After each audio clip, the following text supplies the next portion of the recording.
Well, let's bring you the summary for today's weather. And as mentioned in the previous weather updates, the northern sector will continue to be affected by the thunder and rain-bearing clouds, which are producing moderate to heavy thunderstorms with rain accompanied by gusty winds. However, mist and fog patches are expected to form and reduce visibility range for much of southern Ghana this morning.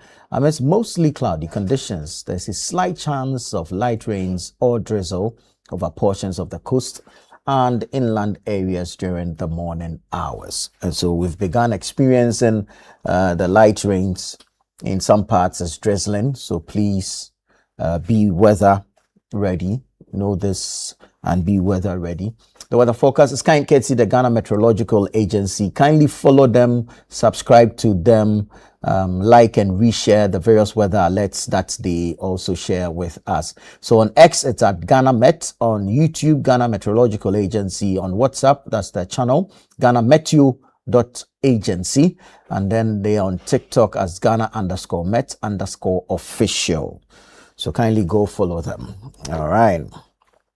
I mentioned earlier that the weekend is fast approaching. We're in the third week of July. The month will soon be ending, but the month is expected to end on a very flamboyant note as we all gather from all parts of the country to assemble at the Jubilee Park in Tamale in the northern region. Businesses from all walks of life, from all corners, and this will be spanning the food and beverages, the fast consumables, the textile industry, the fashion industry, cosmetic industry, toiletries, manufacturing, agriculture, innovation, technology. We're all meeting at the Jubilee Park in Tamale on Saturday the 25th and Sunday the 26th of July 2026, 9 a.m. to 6 p.m. each day for the Northern Business Fair. All right. So let's all gather for potential customers who are looking to venture into business or who are looking to buy products that you've been looking for all over the country but cannot find. Let's meet at the Northern Business Fair. It's happening at the Jubilee Park in Tamale. For businesses, also, you need to call, register, and come exhibit your products, your goods, your services, your wares to the rest of the world. Call 0205-973-973, 0205-973-973, and join us at the Jubilee Park in Tamale on Saturday the 25th and Sunday the 26th of July 2026, 9 a.m. to 6 p.m. each day. The Northern Business Fair is brought to you by Channel One TV with support from 97.3 City FM, and it's proudly sponsored by EcoBank, the Pan-African Bank, the National Petroleum Authority (NPA), the Ghana Export Promotion Authority (GEPA), North Shore Apparels GH Limited. North Shore Apparel GH, thank you so much. And SIC Insurance PLC, would like to say thank you to you as well.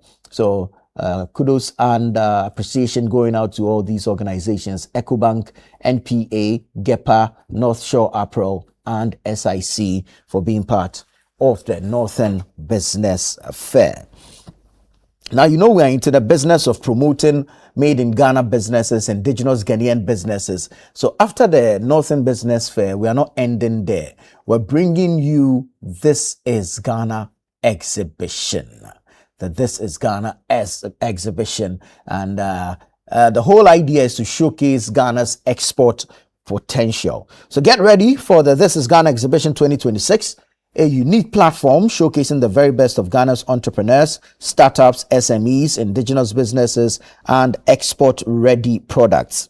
So from food and fashion to technology, beauty, agriculture, and manufacturing, come discover the creativity and innovation driving Ghana's economy. Join us on the 29th and 30th of August at the Afua Sutherland Children's Park. And you know, definitely admission is absolutely free, of course, for our patrons who will be coming in.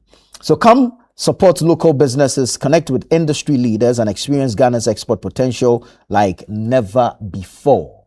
The 29th and the 30th of August 2026 at the Afua Sutherland Children's Park.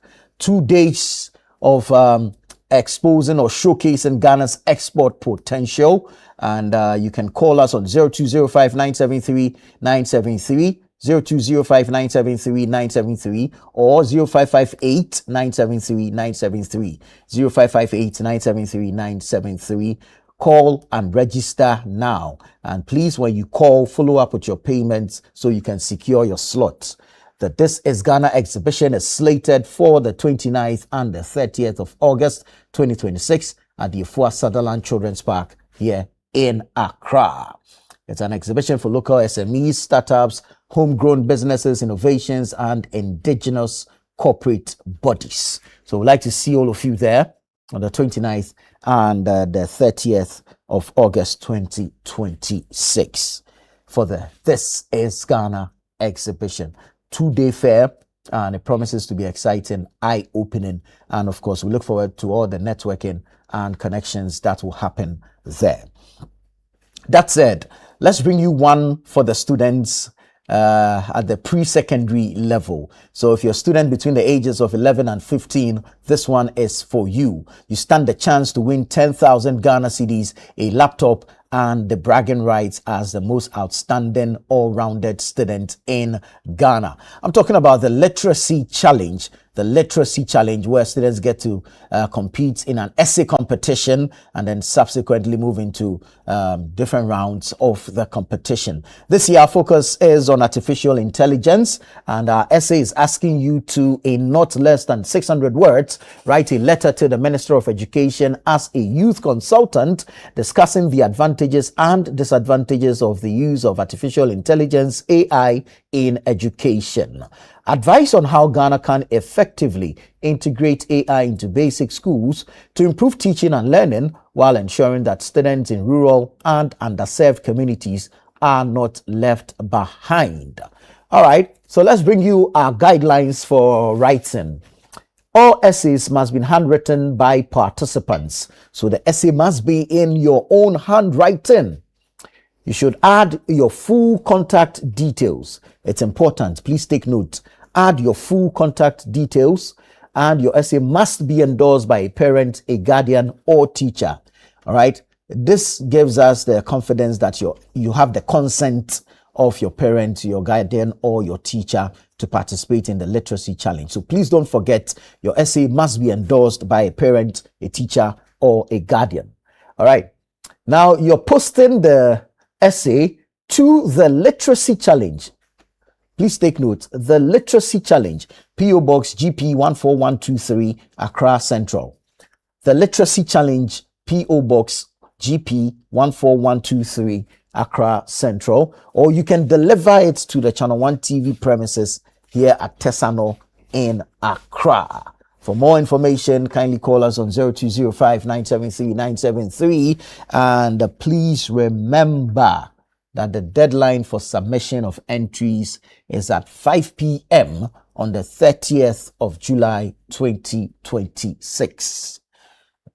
All right, so if you are looking to participate, please make sure that you're sending in your entry on or before the 30th of July 2026, 5 p.m. exactly. Your brilliance deserves the spotlight. So we look forward to reading your essays and, of course, ushering you into the next phase of the competition. You stand a chance to win 10,000 Ghana cedis and a laptop, as well as the bragging rights as a well-rounded, most outstanding Ghanaian student. So that one is for our students between the ages of 11 and 15, pre-secondary level. The Literacy Challenge 2026 is on. We'd like to say thank you to Prospectus Ghana, thank you to SIC Insurance, thank you to Advocate Publishing. So Prospectus Ghana Limited, thank you. SIC Insurance PLC, thank you. Advocate Publishing Limited, thank you as well for being part of the Literacy Challenge 2026. Now, for all car enthusiasts, all car lovers, all people who get excited when you hear engines revving, this one is for you. The Auto Sale and Expo is on. This is happening in August, and we entreat you to join us on the 13th and 14th of August 2026, 9 a.m. to 3 p.m. daily. The Auto Sale and Expo is brought to you by Channel One Television in partnership with Zonda Tech Ghana Limited. Zonda Tech Ghana Limited, and it's happening at the showroom of Zonda Tech Ghana Limited at Jowulu here in Accra. So please join us on the 13th and the 14th of August 2026 for the Channel One TV and Zonda Tech Ghana Limited Auto Sale and Expo, 9 a.m. to 3 p.m. daily. Kindly call 0205 973 973, 0205 973 973, or 0501 772 222, 0501 772 222 for more information on the Channel One TV and Zonda Tech Ghana Limited Auto Sale and Expo. We'll see you there. Come, let's enjoy some amazing vehicles, cars from Zonda Tech. And of course, we'll have some clinics there as well. So vehicle financing clinic will be available at the Auto Show and Expo. So come discover the wide range of exquisite, powerful and stylish vehicles that are built for your comfort and also to withstand our roads here in Ghana. And it's all available at Zonda Tech Ghana Limited. So we'll see you on the 13th and the 14th of August 2026. The showroom is at Jowulu. The Zonda Tech showroom is at Jowulu. So let's meet there 9 a.m. to 3 p.m. daily, and let's be part of the Auto Sale and Expo. All right, let me now take you into the newspapers real quick, real snappy. Front page of the Daily Graphic says, at AU Health Summit in Accra, President urges self-reliant health care. At AU Health Summit in Accra, President urges self-reliant health care. Education Ministry set to introduce revised KG and primary curriculum. Mid-year budget review today. I won't ask for more money. That's according to the Finance Minister, Dr. Cassiel Ato-Forson. Now we have Access Bank Ghana picks 2 Euromoney awards also on the front page. When you go to the back page, U.S. government donates equipment to Ghana Armed Forces. U.S. government donates equipment to Ghana Armed Forces. And then you have ADRA, that's the Adventist Development and Relief Agency. ADRA Ghana supports flood victims. So that's in the Daily Graphic of today, Thursday, July 23, 2026. And I'm going to the Daily Guide. Daily Guide says, Bawumia and NPP MPs storm Nsawam prison. Wontumi declared political prisoner. Bawumia and NPP MPs storm Nsawam prison. Wontumi declared political prisoner. Court rules on Hanan charges today. 2 busted with 100 Wii parcels. 2026 mid-year budget review. Mahama forging economic success. Forging is in quotes. That's according to the NPP. And then you have Parliament approves $822 million World Bank loans. So all that's in the Daily Guide newspaper for today. Let's go to the Ghanaian Times. At AU Extraordinary Summit, Africa leaders seek to end AIDS and TB. At AU Extraordinary Summit, Africa leaders seek to end AIDS and TB. BOG holds policy rate at 14%, cites global uncertainties and inflation risk. AG rejects Wontumi. Oh, this man. You know what they say when it rains, it pours?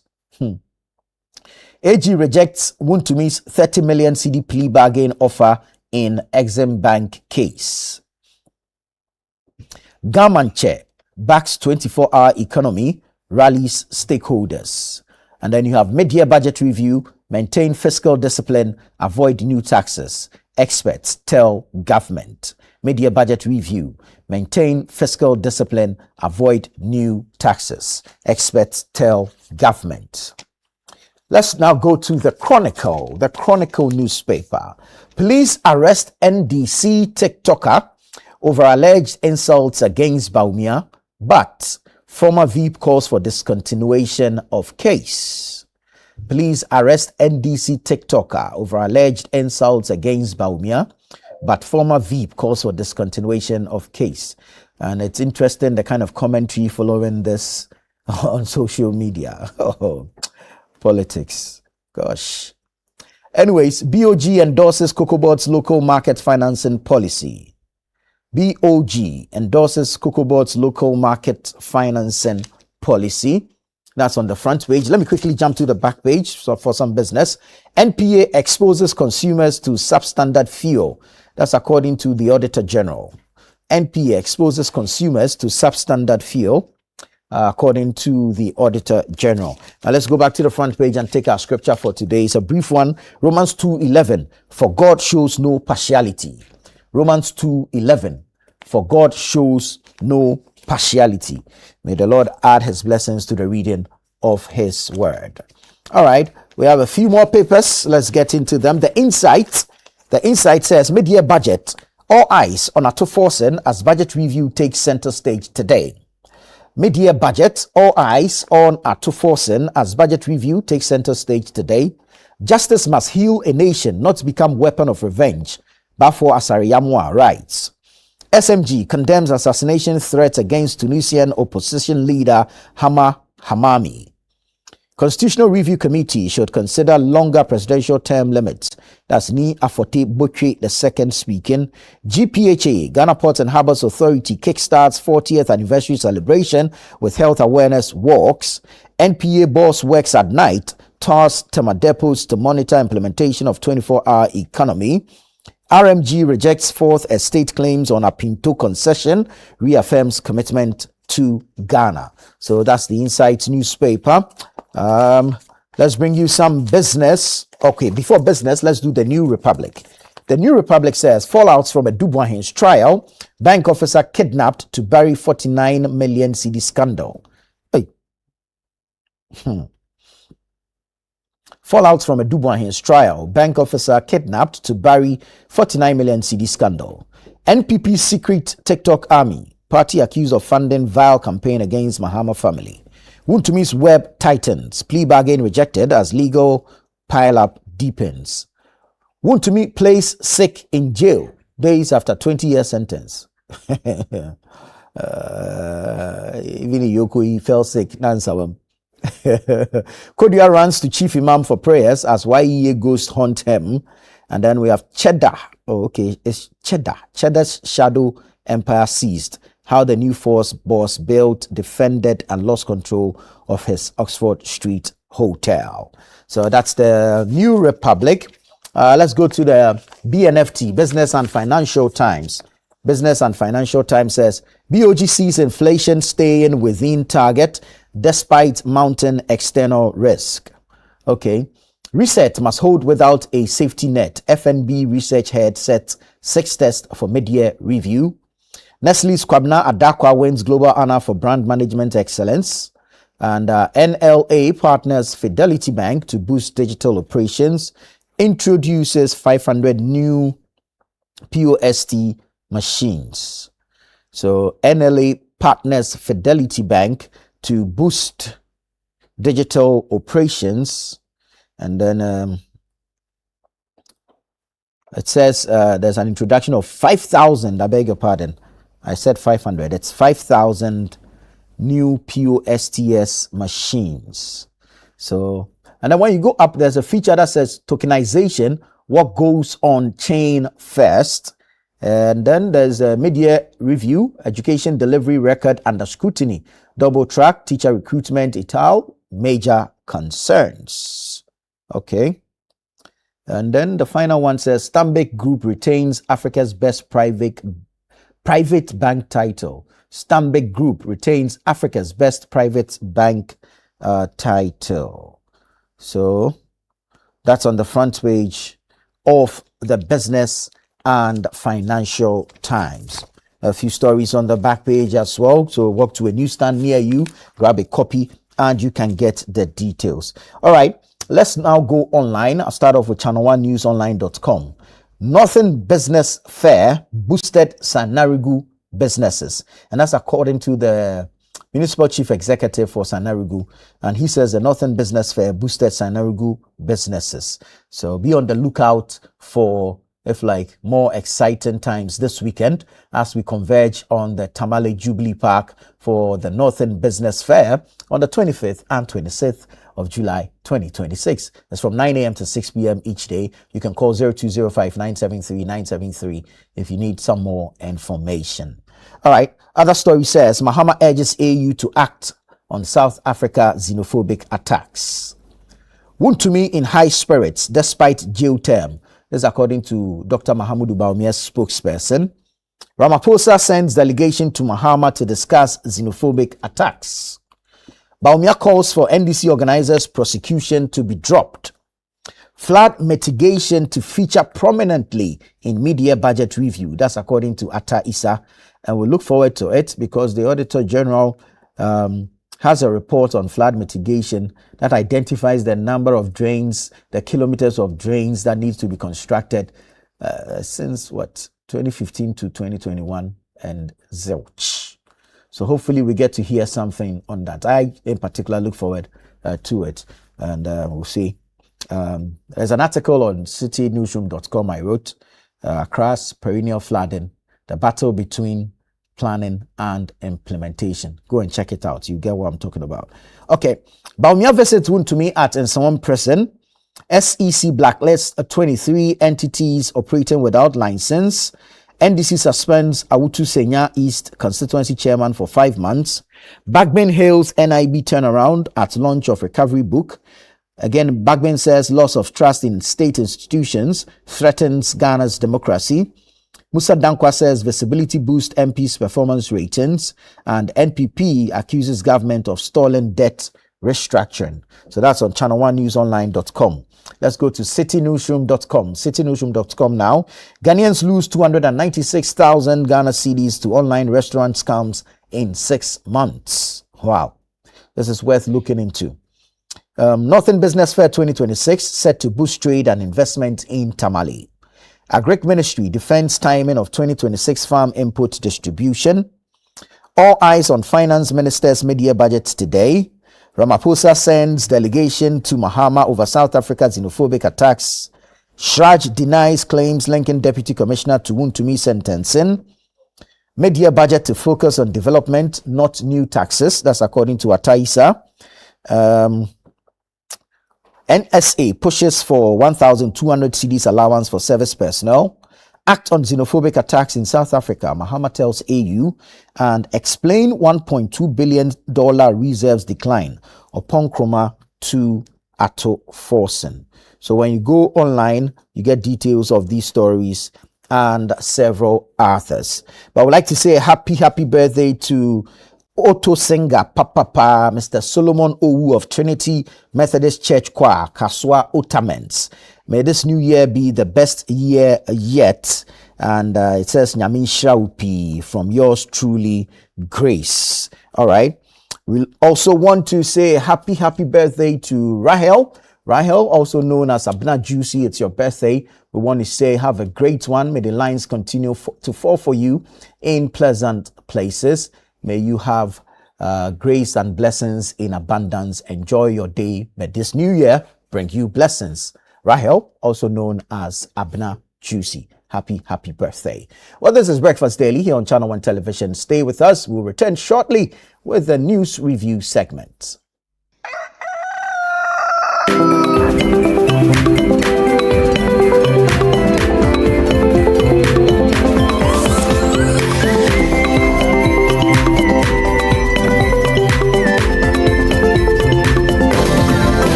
From across Ghana to the heart of Tamale, the very best of made in Ghana products, services, innovation, education, enterprise, homegrown businesses, and indigenous corporate organizations are all coming together at one exciting event. The Northern Business Fair 2026, your one-stop destination to discover, shop, connect, network, and explore new business opportunities in Northern Ghana. Whether you are an entrepreneur, investor, student, business owner, or consumer, this is where Ghanaian excellence meets opportunity.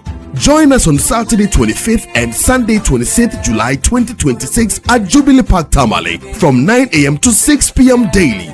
Are you ready to showcase your business to the nation and beyond? Call 0205-973-973 now and secure your spot. The Northern Business Fair 2026 is powered by Channel One TV with support from City FM, and it's proudly sponsored by EcoBank, the National Petroleum Authority, the Ghana Export Promotion Authority, North Shore Apparel Ghana Limited, and SIC Insurance PLC. The Northern Business Fair 2026, your market, your connections, your growth.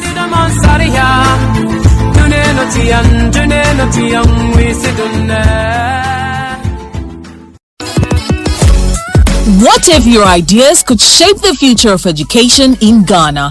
If you were a brilliant pre-secondary student aged 11 to 15, this is your moment to shine. Welcome to the Literacy Challenge 2026, the national literacy competition that celebrates young thinkers, great writers, and future leaders. This year's challenge is all about artificial intelligence and education. The topic: in not less than 600 words, write a letter to the Minister of Education as a youth consultant discussing the advantages and disadvantages of the use of artificial intelligence (AI) in education. Advise on how Ghana can effectively integrate AI into basic schools to improve teaching and learning, while ensuring that students in rural and underserved communities are not left behind.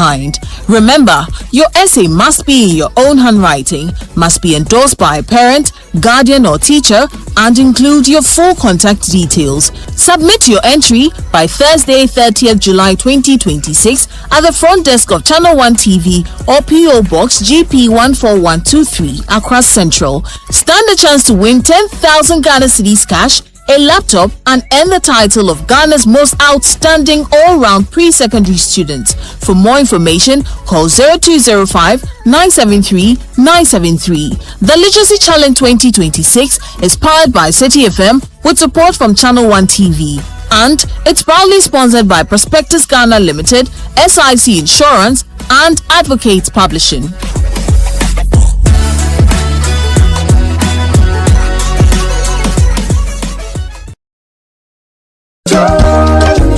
Looking for everything made in Ghana, all in one place? Then get ready. The This is Ghana Exhibition 2026 is here. A bold celebration of Ghanaian creativity, innovation, and excellence. From rich traditional crafts to modern cutting-edge solutions, experience the very best of Ghanaian products and services.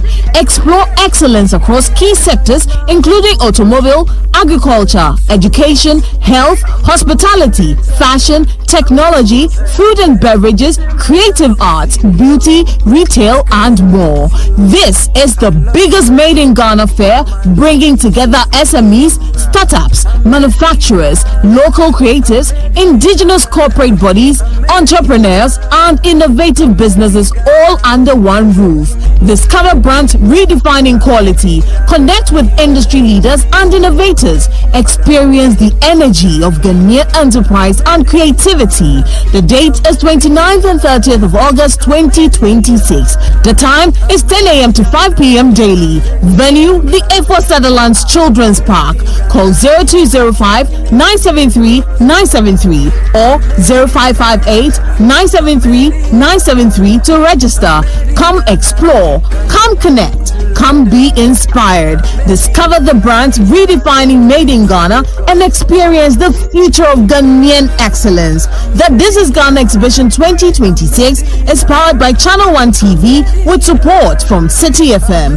This is Ghana Exhibition 2026, celebrating Ghana, showcasing excellence.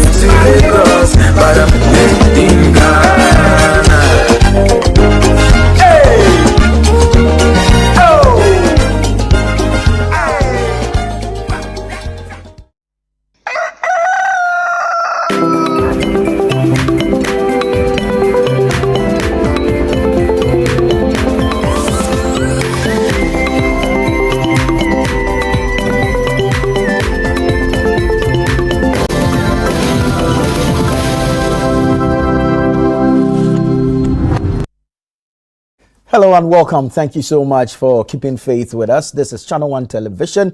We're broadcasting live from our studios here at number 5 Ola Hansen Lane at Tesano in Accra. You're watching Breakfast Daily, and it's time for the news review segment where we go into some topical issues. Our guests join us in studio. We have conversations on these matters, and we invite you to join us with your comments and contributions on these matters, one, and of course on the submissions that are made by our guests on these topics. Okay, now here are your options. You can join us via text. So the WhatsApp number is on your screens. Kindly send us a comment and we'll read them out on the show. Alternatively, go to YouTube or on Facebook where we're streaming live and drop a comment there. We'll read them out for you as well.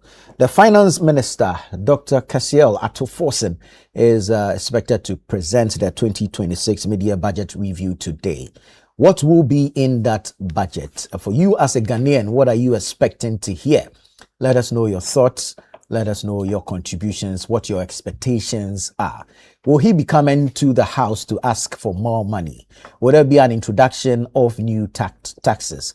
Will the budget be focused on development? And would flood mitigation measures feature in the budget presentation? All of this will shape the conversation this morning, even as we await the presentation later today. But of course, our cameras will be in Parliament and we'll bring you live proceedings from the floor of the House as Dr. Ato-Forson goes ahead with the presentation. But before that, Honorable Alhaji Hussaini Issa, former Member of Parliament for Kaikwe North, is here. And good morning, Alhaji. Nana, good morning. It's good to have you. Oh, it's always a pleasure to be on your platform, especially on days like this, when we have the opportunity to review our fiscal policy. It's a pleasure. And we are looking forward to the minister going to Parliament later today. I'm not too sure when or the exact time. They've advertised 2 p.m. 2 p.m. Oh, okay. Sometimes some of these things could drag on depending on outstanding issues within Parliament. So we fingers crossed, given the way the fiscal policy has been run, hopefully there won't be outstanding issues and we get to hear him at 2 p.m. I see you excited. Oh, in fact, these are some of the events I enjoyed very much while I was in Parliament. Budget days, mid-year reviews. I mean, they were exciting days. Because you have an economics background, so. Oh, don't forget, I'm also the spokesperson for my party's economy and finance. So there are days that we look forward to. And I mean, for people who are interested in how our resources are being applied, I mean, these are days that you should actually pay attention. Very well. So what are your expectations? Oh, you see, this whole mid-year review is embedded in legislation, Act 921. The Public Financial Management Act, Section, I think, 28, provides that mid-year, the minister is going to go to Parliament to give us an update on how our fiscal policy is doing. We expect that he's going to give us the actual figures for 2025, because at the time we're doing the last budget in November, December last year, we didn't have known the actual performance in 2025. He's going to give an outlook and an overview of the macroeconomic environment. He's going to look at possible revisions and some of the projections that we made for our budget if the underlying issues have changed significantly. He's going to give us a supplementary budget where there are major policy shifts from where the actual fiscal policy was done, or if government intends to introduce major policies for the rest of the year, we are going to have a supplementary budget, because in that case, it will look at both the revenue potentials and the expenditure. And so it's a plethora of issues, and it's a good day. We are going to look forward to it. For us, we have actually, based on data we're getting from the Bank of Ghana, the Statistical Service, the IMF itself, we know and we expect and we have expectations of today. He's going to talk about what the actual figures for 2025, like I said. Yeah. He's going to mention the primary surplus. And when we say primary surplus, I like to move along with people. So the primary hold on a second for me before we get into the details. Let me say good Right. morning and welcome to the Honorable Nilante van der Poy. He's a national chairman hopeful for the National Democratic Congress NDC. Honorable, good morning. Good morning. Good to see you. former CEO for DRIP. Former national coordinator for the District Road Improvement Program. Interestingly, I've been seeing articles on the fact that for any appointee of the government who has not resigned yet, you are unable to take part in elections. And so National it was significant that the honorable would have resigned weeks ago, just to ensure that the general secretary and the chairman's fiat does not get him out of the party elections. And Very so well. it's significant. Very well. Honorable, welcome. Thank you. Honorable Issa speaks for his party on economy and finance. So we're taking his expectations from ahead of the presentation of the 2026 media budget review. Anyway, let me take the opportunity to say a big thank you to Professor Frimpong Boateng and Oh yes, the Miss- lecture last Miss night, Anatete. yesterday. They made my day yesterday. It was so wonderful, wonderful. Frimpong Boateng, he politically analyzed Ghana Yeah.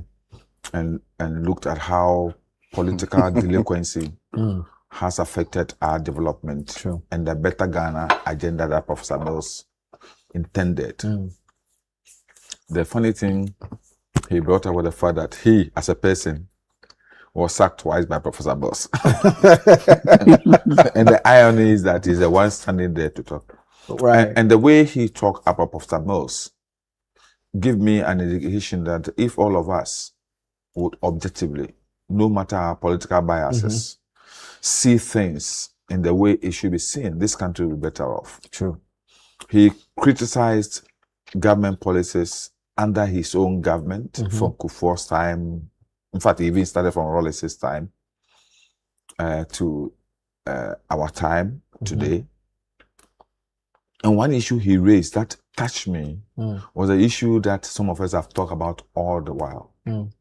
That building of the cement factory near the Laffa Stream, near Pambros. Tambros. He analyzed the fact that this is one issue that he can never comprehend. How a Ramsey site could be given to a factory to build. And regional ministers were aware, and that factory could be termed as 1D, 1F. When an illegality is being perpetrated and government classifies that particular illegality as 1D, 1F. And that Sylvian talks about the way sometimes our decisions are incoherent with our policy decisions that we make as a people. And I think that was a very good point. And I'm looking forward to we having the whole paper to look at. Anatete was brilliant. Anatete was brilliant yesterday. The whole day. We'll continue tomorrow with the wreath laying ceremony. And I hope At the Asungwe Park. yes, we'll be continue to remember Professor Mills. Very well. May he so continue to rest in And perfect peace. my people are celebrating their Omowo from tomorrow. The Lantejawe clan, Okay. the pacesetters of the Ghana custom and tradition. We are starting tomorrow, and we'll do with the spiritual cleansing. So anybody from the clan, if you are from Lantejawe clan, you can go So the there. Lambles, the Lankais, Yes, like, and cleanse yourself and pray for good wishes to come with next year. And then Saturday we do our normal Kwekwe. But are non-clan members welcome to do cleansing? Yes, it's normal. You can follow someone who is from the clan. The only thing is that our clan house doesn't permit any color apart from white. Okay. Because I know a few So we people don't who need allow that. cleansing. We don't allow black color into our. A few people who need I know a cleansing. few people who need cleansing. It's normal. It's good. You know, purification was part of the Jewish custom before they embark on the Passover. So that is exactly what we do. And once we do that, we clear the path for the whole Gamashi to celebrate Homowo in 2 weeks' time. Right. This year's Homowo has clashed with the Asafotu Fiam of the Adan people. Oh, okay. So I am caught between. I'm the ghost at the Widimba Junction. I don't know where to go because I always, because I have been given some small families too. I always have to be in Adan to be with my people. Right. But today I'm caught up with the fact that Gamashi is also celebrating. My paternal side is celebrating. So I don't know. And I don't know where Hussein will be. Because he also has some small semblance. With Naiwe. So that's when our time is up, we'll come there and do the needful. Very well. Let's go into the mid-year budget presentation today. And you're about taking us into some details. So, Nana, I mentioned what we expect, the actual figures for 2025. We know and we have observed a trend from 2025. It's also showing in the first quarter.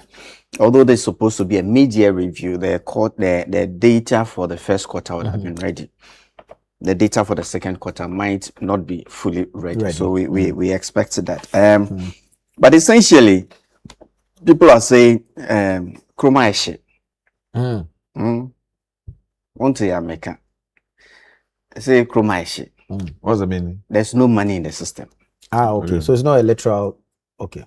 There is no money in the system. And that's a reality. You mean the people who are working are not getting money?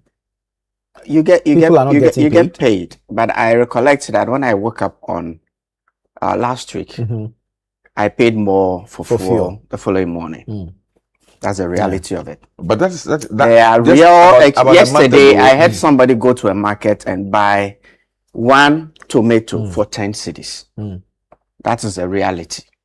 Where I eat fufu at a joint in Kokumlimle, over the last year or so, I have to pay twice what I used to pay for the same. Sometimes it depends on where you are buying from. That's what I've said, a joint in Kokumlimle. Okay. I didn't say I was buying at Movenpick or some other place. Saying this to tell him that these are I can. Tomato prices go high when we are off season.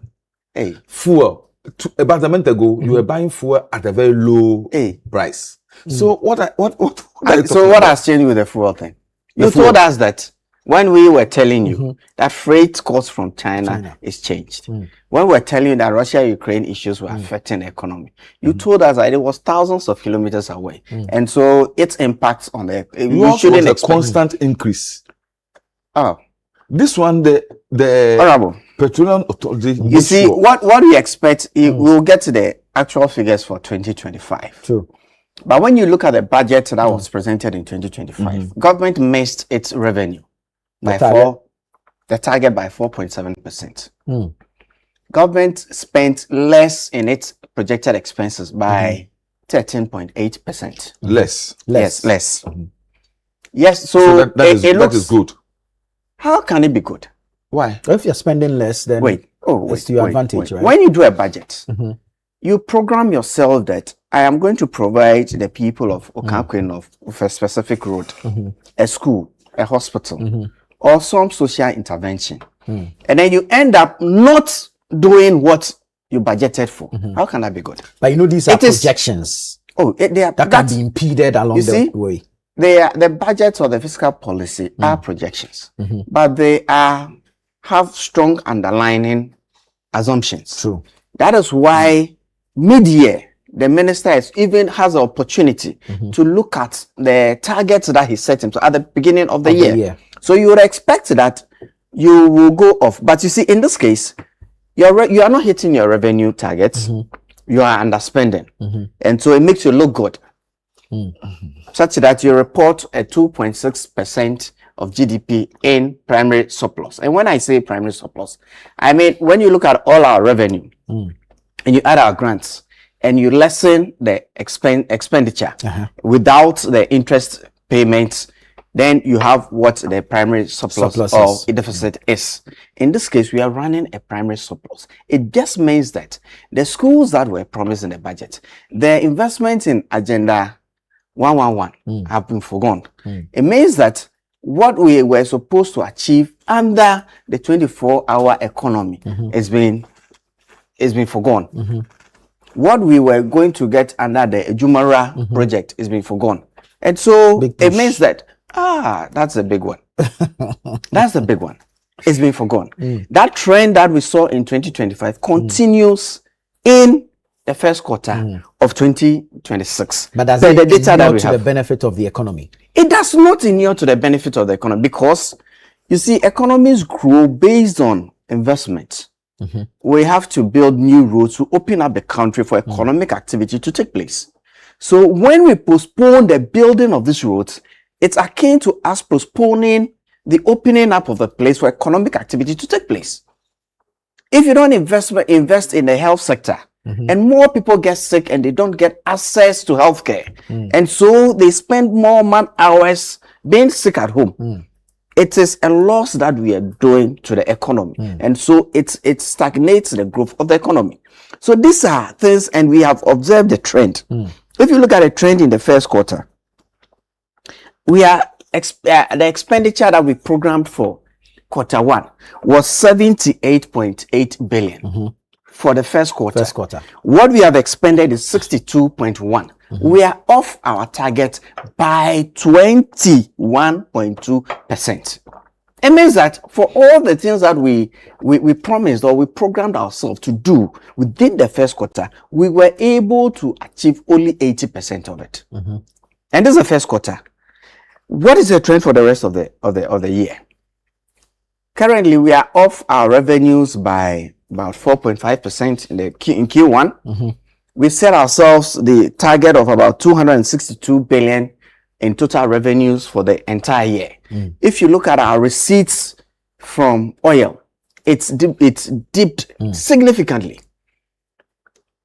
Are we going to still hold up to the 260 something billion that we programmed as revenues?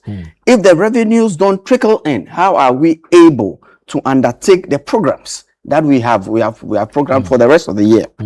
If you look at line items like grants to health, education, and to districts, we are off target by 35.3%. If you look at foreign finance projects, we programmed ourselves to spend 5.3 billion cedis in the first quarter. What we have done is 600 million.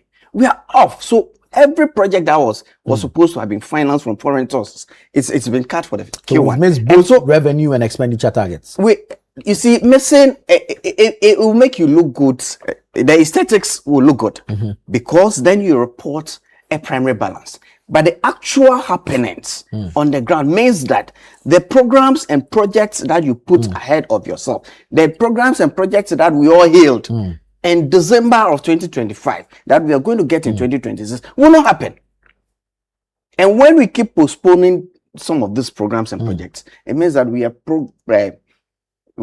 postponing our growth, we are postponing our development, and these are things that we have to keep our eye on. And these are some of the things that we expect. We expect the minister today to give us an update on the IMF exit, because although we had a staff level agreement in May, the board itself is going to meet 27th of July to actually, even before they have finished, we have seen some slippages in the system. It's Slippages. good. Oh, of course. Regarding, it's good that the IMF actually push down our truth, the PCI initiative, right? The policy coordination instrument. That is a non-funding agreement with the IMF. So we will have a headmaster standing behind us with a cane to ensure that when we are reading, we pronounce the vowels and the consonants rightly. And so it is not the option that the NDC government went for. It was a prescription from the IMF, and we had no option. See, when you look at the IMF situation, even before they had left, look at our energy sector. They just reported about a week ago that we have lost the capacity to continue with the reforms that were supposed to be in the energy sector. And that if we don't go back to put in the favorite word of the NDC, reset the system to get on track, by year end, the debt in the energy sector alone would have gone up to about 9 billion. And they tagged that our performance in the reforms in the energy sector is unsatisfactory. These are things that we have to keep an eye on. Meanwhile, not too long ago, the Minister of Finance came to tell us that, they've paid 11 billion in the energy, they've cleared the energy sector debt. So every Ghanaian would have gone back to say, Charlie, they are resetting our energy sector. There is no doomsday looming over our heads. In the next foreseeable future, this government is going to keep our plants running and ensure that the lights are kept on. When you do such pronouncements, it is dangerous. And we keep saying that, look, this government is able to put announcements ahead of the reality. Not too long ago, we sat on this platform. There was a rift between the finance minister and the agric minister. What happened? Look, there was a function where the minister... There was no rift. There was a function where the minister of finance rep, the deputy minister, said that, we have this year provided 1.6 billion to the agric sector. Meanwhile, release 1.6 billion. Yes, exactly. That's the word I wanted. Release 1.6 billion to the agric sector. Meanwhile, between the agric sector and the Ministry of Finance, they had agreed on commitment ceiling of 910 for the first half of the year. So they couldn't have even released 1.6 billion. Actual releases was about 400. You have just added an adjective. You said actual. I'm saying that. I am saying that. But the minister or the deputy minister of finance, they say that they had released 1.6 billion. But it's released and received the same. Oh my God! What are we talking about? What are we talking about? If it's been released, you know the process will go through. That you see. That let's not underrate some of these things. Look, 1.6 billion and 450 it's about 25% of 1.6 billion. And so you cannot tell me that 75% of the releases from the Ministry of Finance is in transit to the Ministry of Agric. 75% is in transit from the Ministry of Finance to the Ministry of Agric. So this whole question of release and actual, these are the facts. These are the facts. When the Minister of Finance is saying that we have released 1.6 billion, the Ministry of Agric is saying that we have only gotten 450 million. Not too long ago, under their own 24-hour economy, they promised that over 4 years, they were going to give us 1.7 million jobs over 4 years. What was the report we are getting? The report we are getting, the secretariat is saying that we have signed MOUs that covers 160,000 jobs. And these are uncommitted capital, not operational entities.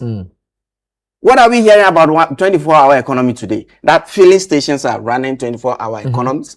That 300 filling stations are running 20. Was that what they told us? Yes, they told us. It's part of it. They told us that 133. Because security has been provided to these filling stations. When in the morning, Captain Smart, the exact words of Sami Jefi, when in the morning, Captain Smart goes to work. In the afternoon when he closes, Yatiti will also go to work. And then when Yatiti closes to work, Sami Jefi will go to work. That is what the people of Ghana is expecting of the NDC. We want an update on that. Very well. Further, the big push.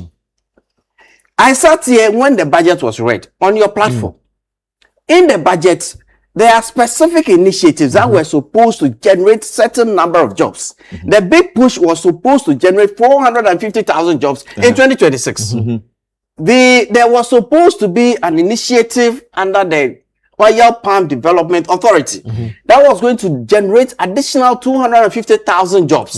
There was also the promise that they were going to set up factories that was also going to generate 20,000 jobs. In total, these were 760,000 jobs. Mid-year, we want to hear the progress on some of these initiatives from the minister when he goes to Parliament today. Very well. Let me go to. We can go on the arrears, government arrears. Do you want to speak alone? No, I don't want to speak. I think that you have to be fair. On a day like this, on a day like this, I told you that a days like this are exciting days. So please allow. Is any case with a prepared statement? The statement. I have the statement here. We had a presser yesterday. As delivered by. We had a presser yesterday. I can give you the statement. No, I'm saying for the benefit of this program. government will give it to you. Oh no, for the benefit of this program, you can have it. Anyway, will you now yield to me? Let's hear. Let's hear from. Let's hear from. Don't worry. And then, in as much as I'm not an economist or a finance person like Fuseni, I know since my days in secondary school in the economics class, we were taught that budgets are always projections. True. And all things being equal. This is something I don't want and I don't expect to be lost on someone like Hussein. That all things being equal, these are the things we want to do in the year 2026. Ceteris paribus. Thank you very much. Running an economy is not Matra Economics without It's a football person. It is not Matra Makwe. I'm As the saying football that people see, it's even not you, the Matra economist, even you, the economist, you know that all economic principles are not cast in iron. Yeah. That certain factors. So budgets are supposed to be projections. Yeah. That assuming I'm able to do 1, 2, 3, this is what I will do. It is only a prudent government that says that I want to do this, projects to do this, proposes to do this. And then when its revenue targets are not met, as Fuseni is saying, cut down. Because the wise men say you cut your coat according to the size of your cloth. Yes. You cannot be in government, and then even when your projections are not being met, you recklessly go ahead to do. And that is why they left with for us so many debts on projects that they projected to complete because they couldn't complete because they couldn't meet their revenue targets. The Gang of Four. You understand? Swami interchange. Yeah. And all these problems, including even issues pertaining to funding that were secured, but because they declared the DDEP, all those projects were stalled because the foreign interests that were funding those projects withdrew. Keretia Market Phase 2, Takoradi Market Interchange, and all those ones became a problem. Today, after a very successful negotiations with IMF because of our discipline with what he himself said, PIC, yes, we agree. It's a good student who listens to his master. True. And it's a good student who do what the master says he must do.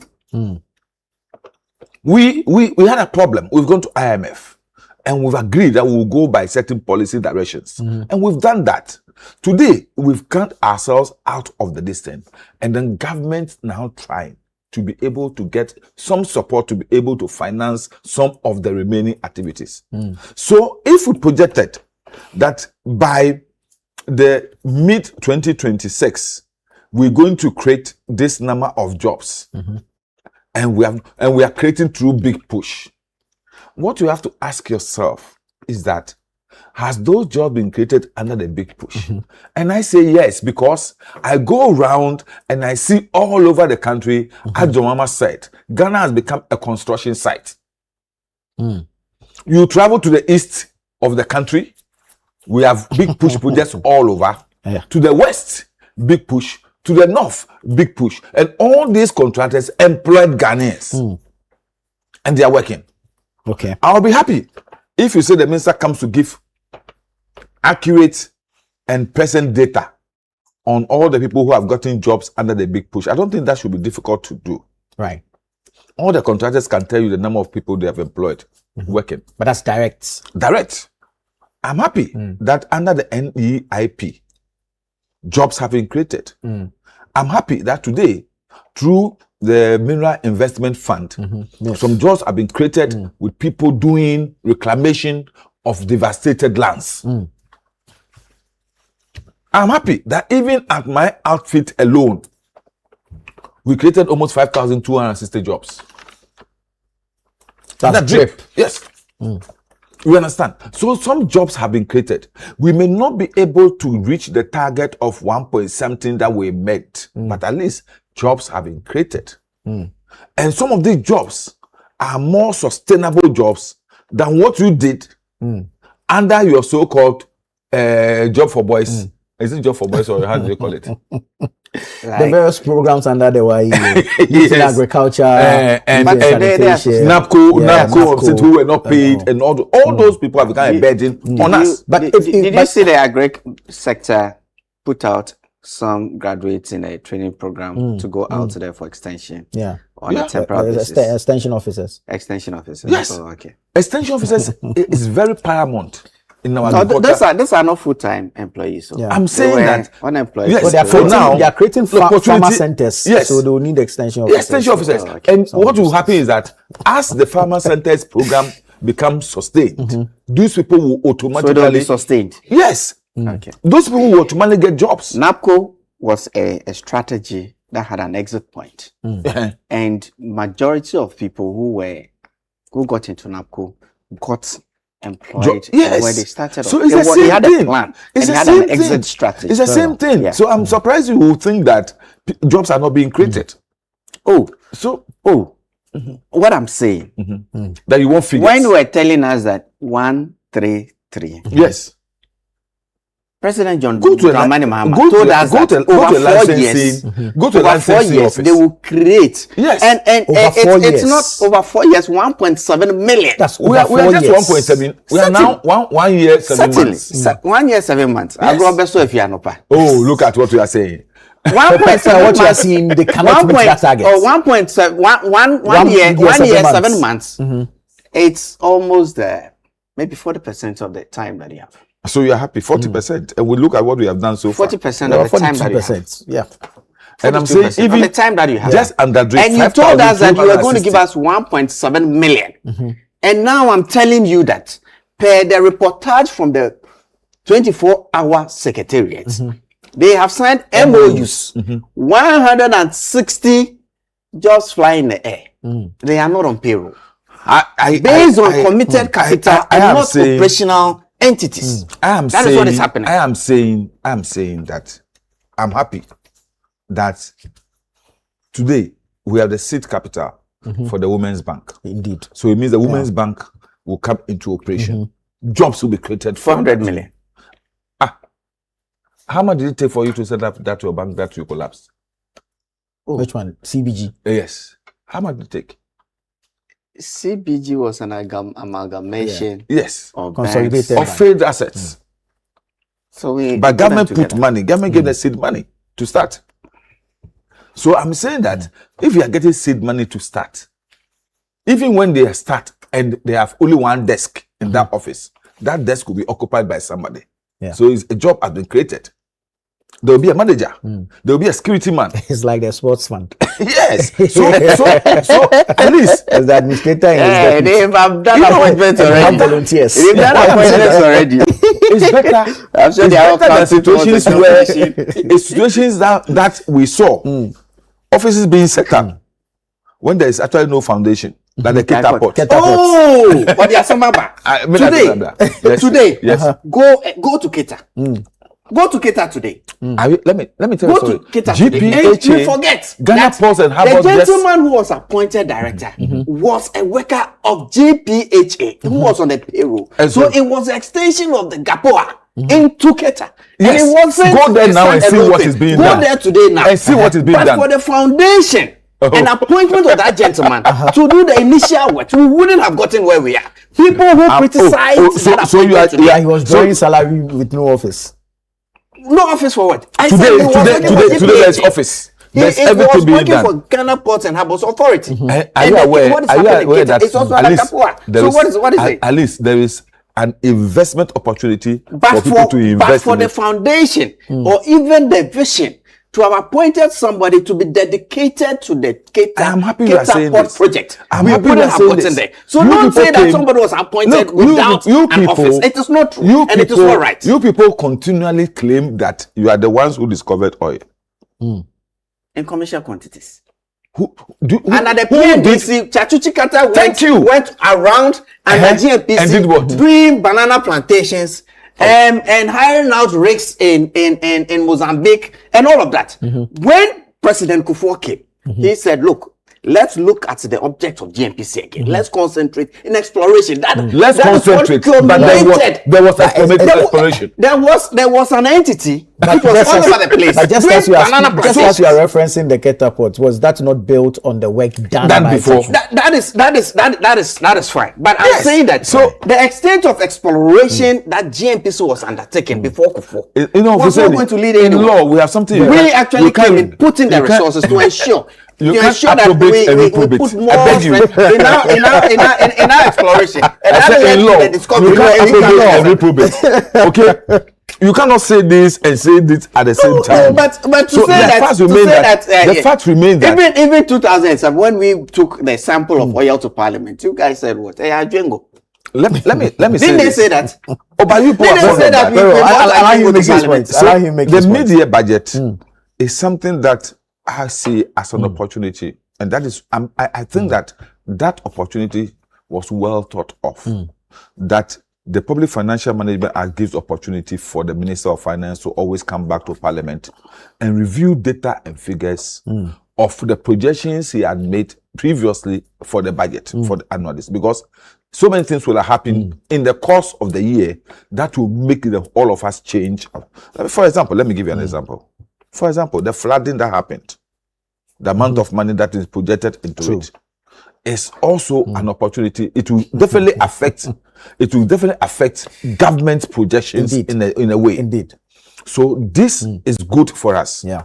Well, I have heard that, for example, the trading community, Guta and the rest, asking for reduction on taxes. When I was coming, I heard Bernard and the rest discussing it and all those things. Meanwhile, I'm also hearing economists like Fuseni and the rest asking that revenue mobilization should be key. Because previous targets have not been met.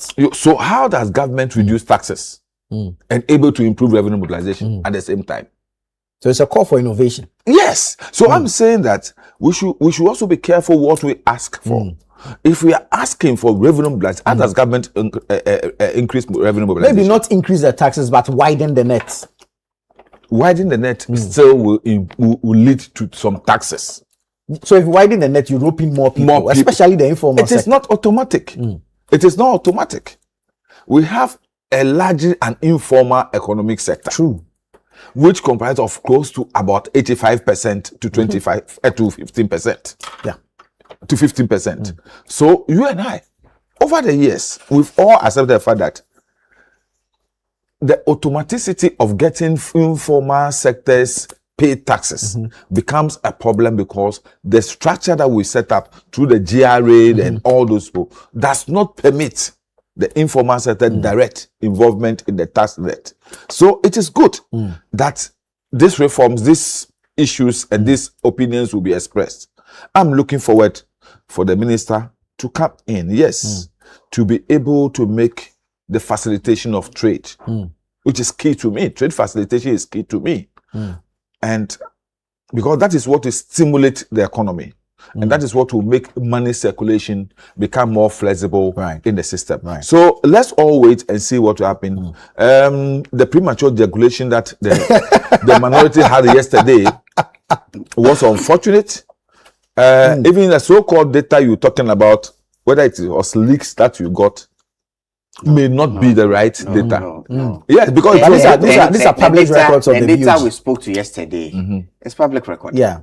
Typically, the minister will come and tell us that Q1 the economy grew at 6.4%, and that's what we have per data from BOG Statistical Service. But you see, when you drill down, you realize that this growth is pushed by industry. The mining sector alone grew from 1.9% in Q4 of 2025 to 6.9% in Q1. And so it is driving the growth of the entire economy to 6.4. The mining sector did not grow in a vacuum. Oh, I'm making a point. But you see, when the economy is growing, it is good.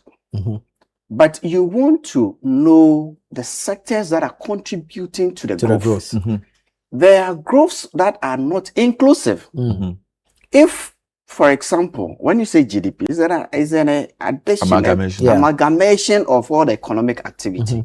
So when somebody brings in significant FDI into this economy, it might add up to our GDP. Our GDP will grow.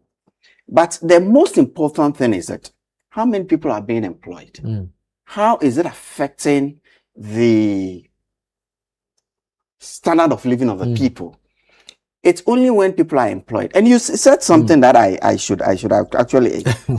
When you mentioned that the flood recent mitigation flood measures. matter, Yeah. then I remembered, same. That's what the minister is doing to look good, so that he can, because he wants to record a surplus, he will suppress expenditure. So when it was time for us to do the silting and all of that, the minister is very careful. I mean, of the pace. He doesn't want certain indicators to get out of hand. Unfortunately, where we are, it is very slippery. Because And we so have a PCI. if you don't spend that money at the time when you have to spend, then the repercussions will be the flooding that we had. If you But don't, remember, if you you're don't, still if you under don't, the headmaster teacher no. agreement with the IMF. You see, all of this is within the budget that we built, and in putting the fiscal policy together, the The flood IMF, mitigation measures. of all expenditures in the budget. These are expenditures in the budget that were not undertaken. this Let me recent law, we have to follow give you a the contingency typical fund. example. Let me give you a typical example.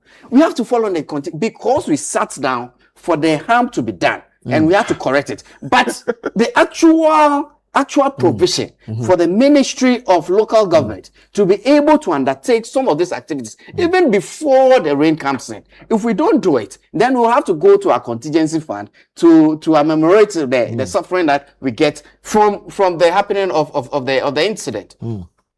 That's typically what we are experiencing under the suppression of expenses, like it happened between the Agric Minister and the Ministry of Finance. The farming season, we rely on rain-fed agriculture. You agree, largely. And so there's a planting window. There's a window where activities in our grain sector has to be taken. So if the disbursements don't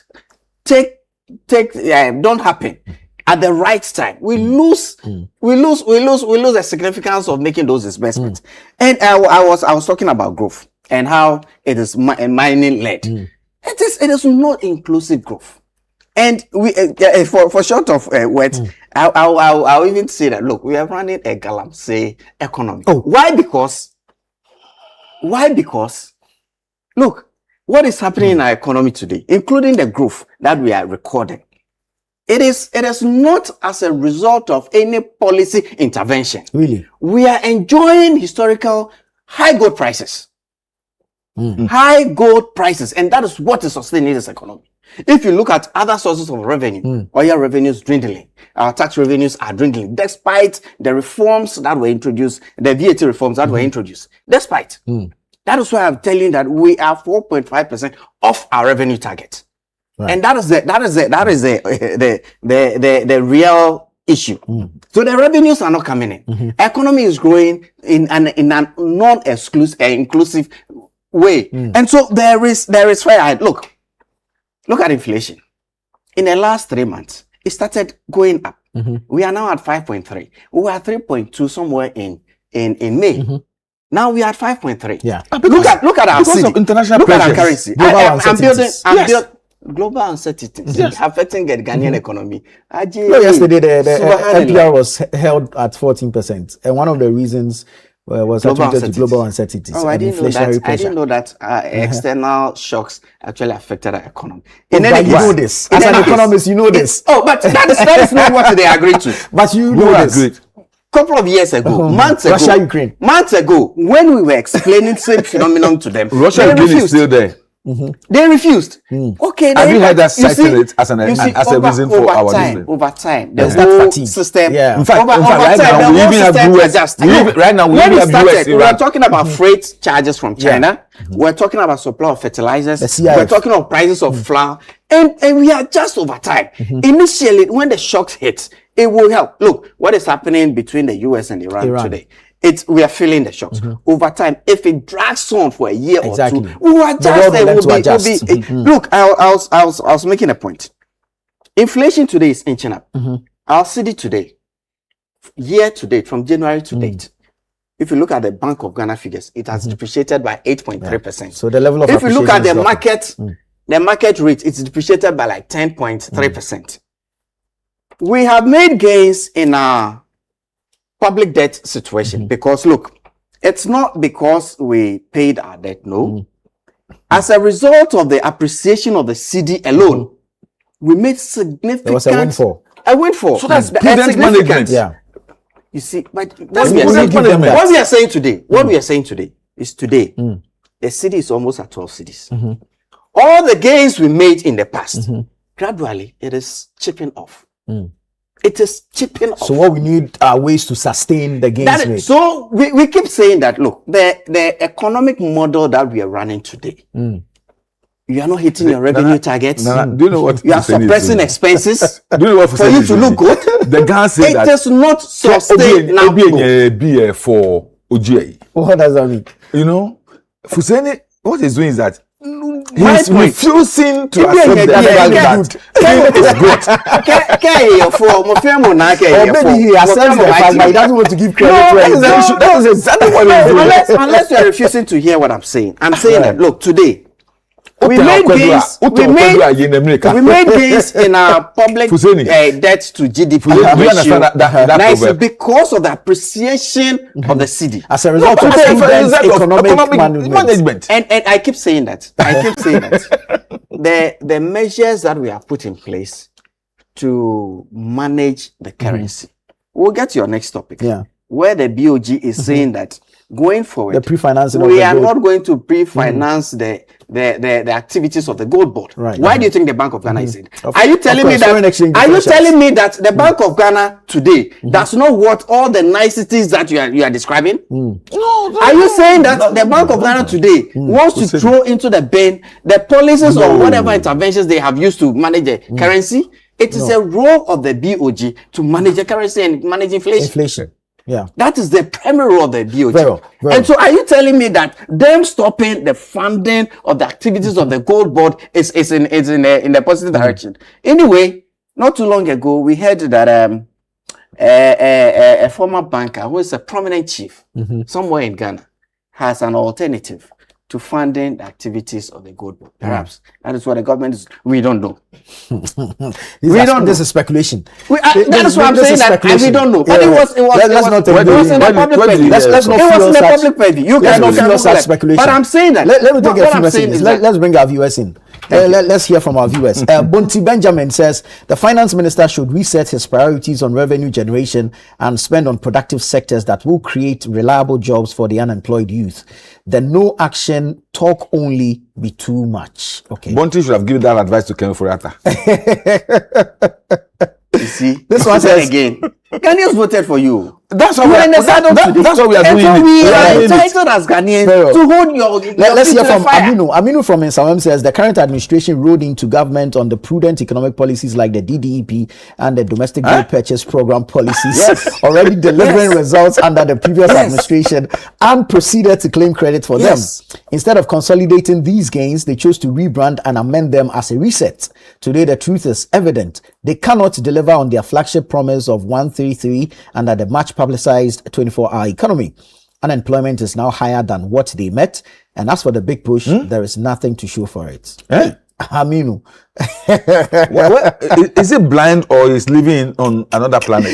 This one says, good morning, everyone. I expect the finance minister to announce a 20% reduction on electricity tariffs and also release money to pay teachers 7 months promotion Tell him that the allowance. IMF is projected that if the government does not sit up by the end of this year, the energy sector debt would have grown to $9 billion. Well, this is Christian from Sandema with that one. This one says, good morning, Nana, and your panel members. A special one to the Honorable Hussein Issa. My name is Kofi Ama from Doblo Gono. Honorable, your submission on the economy of the NDC convinces me that Dr. Mahamudu Bawumia should consider taking you to the finance ministry come January 2029.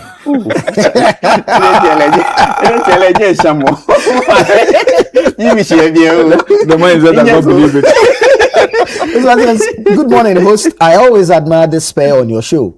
The truth must be told, things are not going well in the country.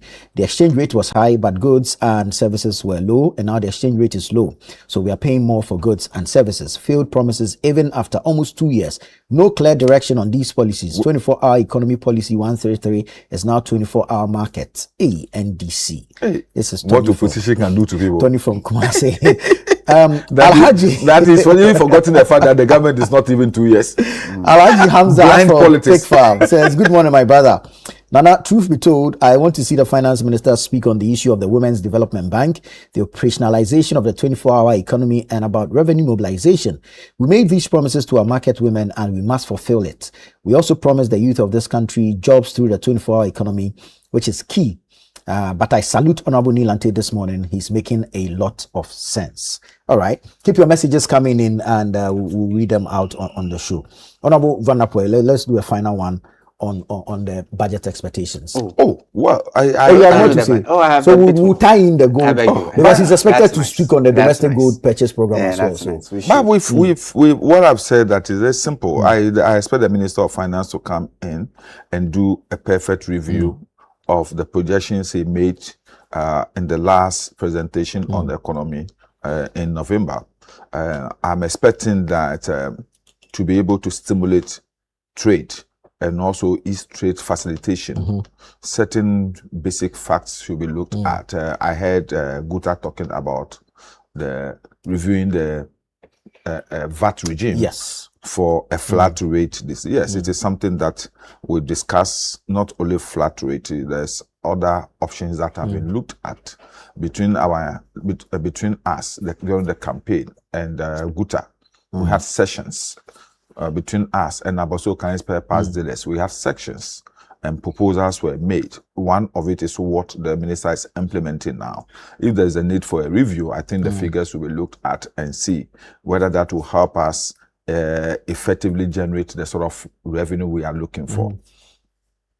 But I want us to continue to manage the economy prudently and not be reckless. True. It's always better to, I can't say, maybe Nentrinama Sutroda Hunde and Kamewi Erefua. You understand? And I want us to cut our coat according to the size of our cloth. It's very important. If we go recklessly as we saw during the last regime, we may end up plunging this country. You see, it's nice to do all the niceties and to make the thing look good and people feel free. But then the consequence thereof, we've come to, take over a very horrible, dead economy. We must make sacrifices. All Ghanaians must make sacrifices.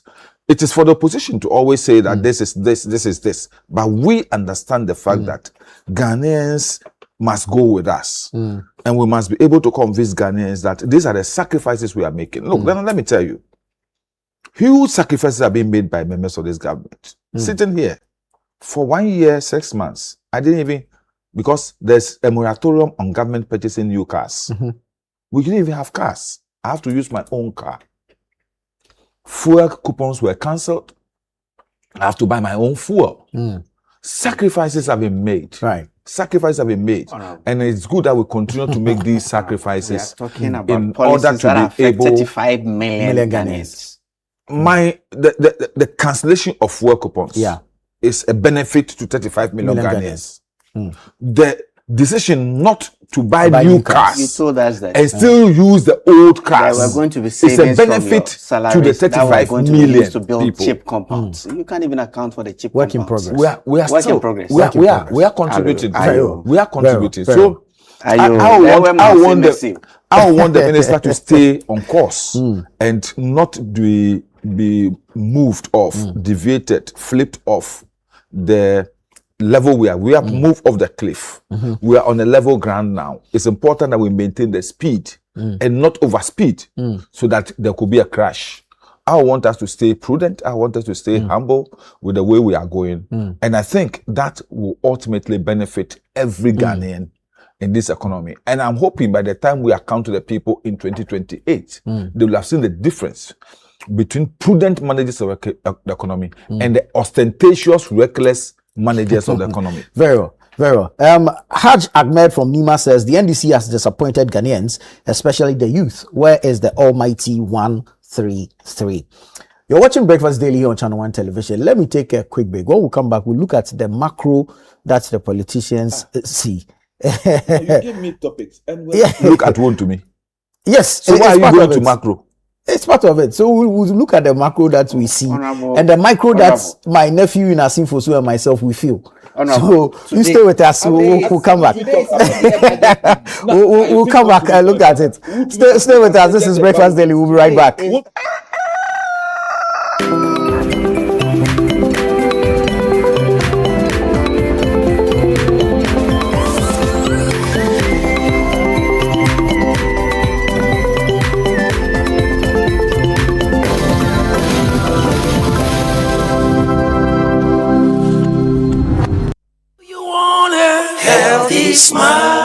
I think most people need to know about oral cancer and oral cancer screening.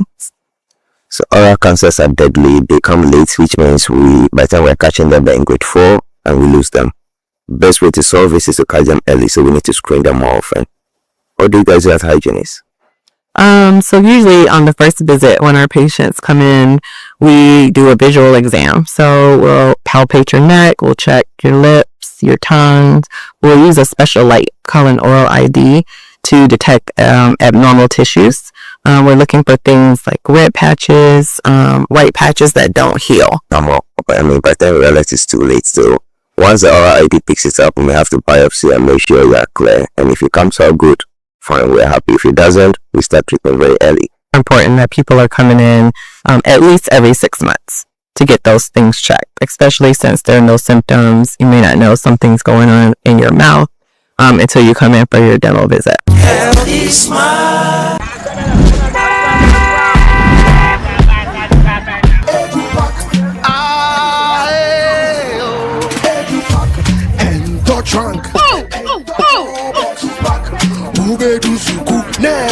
This is the old way.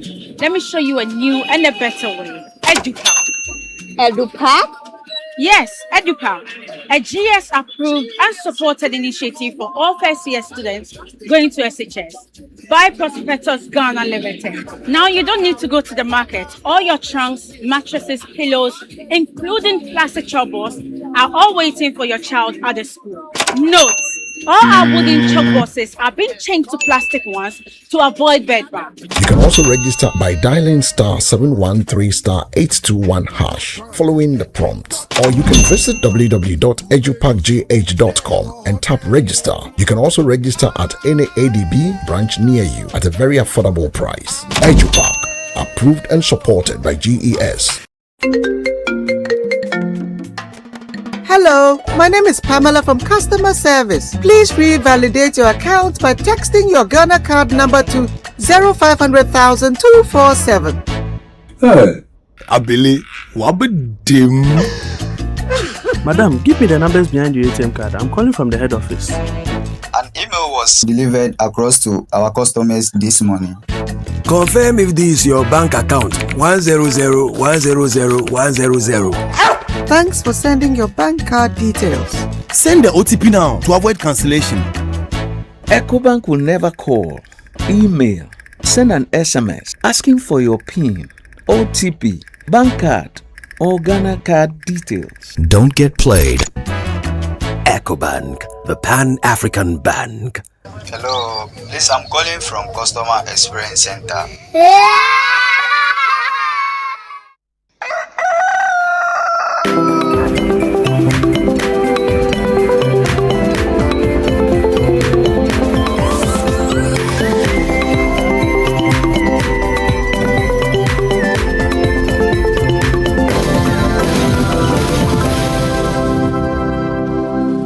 You're welcome back. This is Breakfast Daily on Channel 1 Television. We're having the news review segment.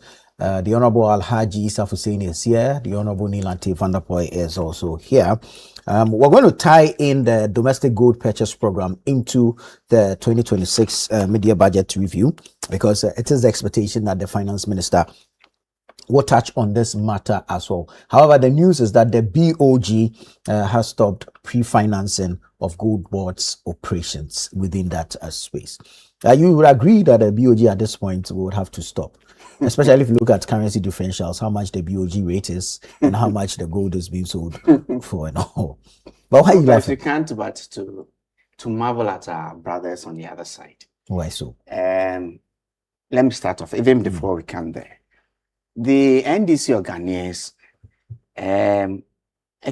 we all experienced some very turbulent times around 2022. It led us to take some difficult but necessary decisions. The debt restructuring that we had to do. The domestic debt exchange program. Domestic and external. External debt. The benefits that inured to us is how come we started getting the economy stable. You recollect that by December 2022, inflation was 54%. We were able to bring it down to 23% at December 2024. And we did not incur 16 billion cedis in open market operation cost at the central bank. We didn't. But we were able to bring it down by 31 points, 31 percentage points. Yeah. And that's significant. And the DDEP, you see, when we did a DDEP, let me even concentrate on an external debt. We had a total external debt of about 24 billion. Yeah. That we restructured. The benefits we got is the total write-off of $5 billion. And then we have in interest, the renegotiation of interest. We had advantage, a savings of $4.7 billion. In total, $9.7 billion. By the time we lost elections in 2024, we had completed 98% of the job that we set out to do. What we left for the NEC to do is a component of $2.7 billion. It's taken 17 months into 2 years, and that is not being completed. How are we supposed to get to the benefits of the policy that we started? That is for the debt structure. But you see, today, the central bank is come back to, in our local parlance, Diobo. You recollect not too long ago, the NPP, through the minority in caucus in parliament, wanted to bring the CEO of the Gold Board to parliament for him to explain matters. And this was blocked by the speaker and the majority caucus. They didn't want us to know the details. But you see, there's an adage that when you're bleeding, when you stop the bleeding, it does not put the blood that you have lost back in there. Why is the central I bank... won't allow you to go away with this. You know the structure of parliament. Oh, you know the new standing orders. The new standing orders allows the invitation of independent bodies to the committee of the whole, not to parliament. Right. To the committee of the whole. And you as a Ghanaian, I don't deserve to know what's happening. Oh, that's it. But to my rep in parliament. To the committee of the whole to be put in the to my rep in parliament, I don't deserve to know what is happening. But then what do you have a rep in parliament? Okay. That's what you say. Those are the new rules they are bringing. No, I'm saying that you and I, some of the things that were members of parliament. But no, recently the BOG governor was at the when the EC commissioner went, the media were there. Yeah. You see. Let me tell you this. I remember when the two of us were in parliament, we wanted the EC commissioner to appear before the whole house. They refused. They didn't agree. That was the issue of the birth certificate and all those things. Yeah. They didn't agree. We wanted... Subsequent to that. Oh, please. I'm saying that sometimes... In the 8th parliament. You see, I am telling you that when you approbate and reprobate, it's not good. Let's remain resolute. No, let's remain resolute on principles. I am not reprobating and approbating. The same thing. I'm saying that when the rules are there, it is left within the speaker's Let's go on. Let's go on. Exercise the distance as it is. Let's go. So don't say that because somebody want to hide something. That's why today they are telling us it has happened before. That because of what the Gold Board is doing, we are generating so much revenue from our gold. We see that, look, the revenues we are making from our gold is gone up because of gold prices. Right. Essentially. Alone. Essentially. Alone. The Bank of Ghana. No, even when you say has essentially, announced- it means that partly it's also prudent management. Prudent management from where? Today, when you were in opposition, the You fight mean against illegal the mining, international the price is Galamsey only fight the, and all of that. You've forgotten about all of that today. You've forgotten about all of that Yes. today. And we are legitimizing all of them. And that's why I Legitimizing mentioned that. what? Oh. That's why I mentioned Legitimizing what? that is why that is why What want to me is in prison. That is why earlier on I said that today the economy that we are running is akin to a Galamsey economy because there is no major policy intervention by the government in the last 17 months to give us this sort of performance, but for historical gold prices and the fact that they've been able to sweep all the gold into the basket for into a central basket for us to get its benefit. But essentially, you see, they are telling us that the magic that the gold board is doing is what is giving us the nice performance of our currency. That is what is helping us to drop inflation. That is what is helping us to grow the economy. And this was pre-financed by the central bank. We told them that, look, the activities of the gold board is what we call quasi-physical transactions. These are transactions that are not kept in our budget. It's kept off the budget because the Bank of Ghana is supposed to be an independent statutory body. And so you don't feel its effect. But today, the realities are hitting it. The Bank of Ghana reports that its negative equity today, it's 96 billion. 96 billion. In 2025 alone, the actual loss was 44 billion. 44 billion. So the bank is saying that, look, we are bleeding. And we need to stop the bleeding. Even if we cannot restore the blood that we have lost, we have to stop the bleeding. That is what is leading to that decision. Why? Because if you look at, or if you drill down on the performance of the central bank, you could say that, 16 billion was attributed to open market operations. Similarly, there was 9 billion attributed to the activities of either gold purchase for reserve or gold bond activities. And the losses were stemming from trading losses, off-taker fees. This is what is accumulating. The central bank is saying that, look, we are hemorrhaging, right? That's the word. Hemorrhaging.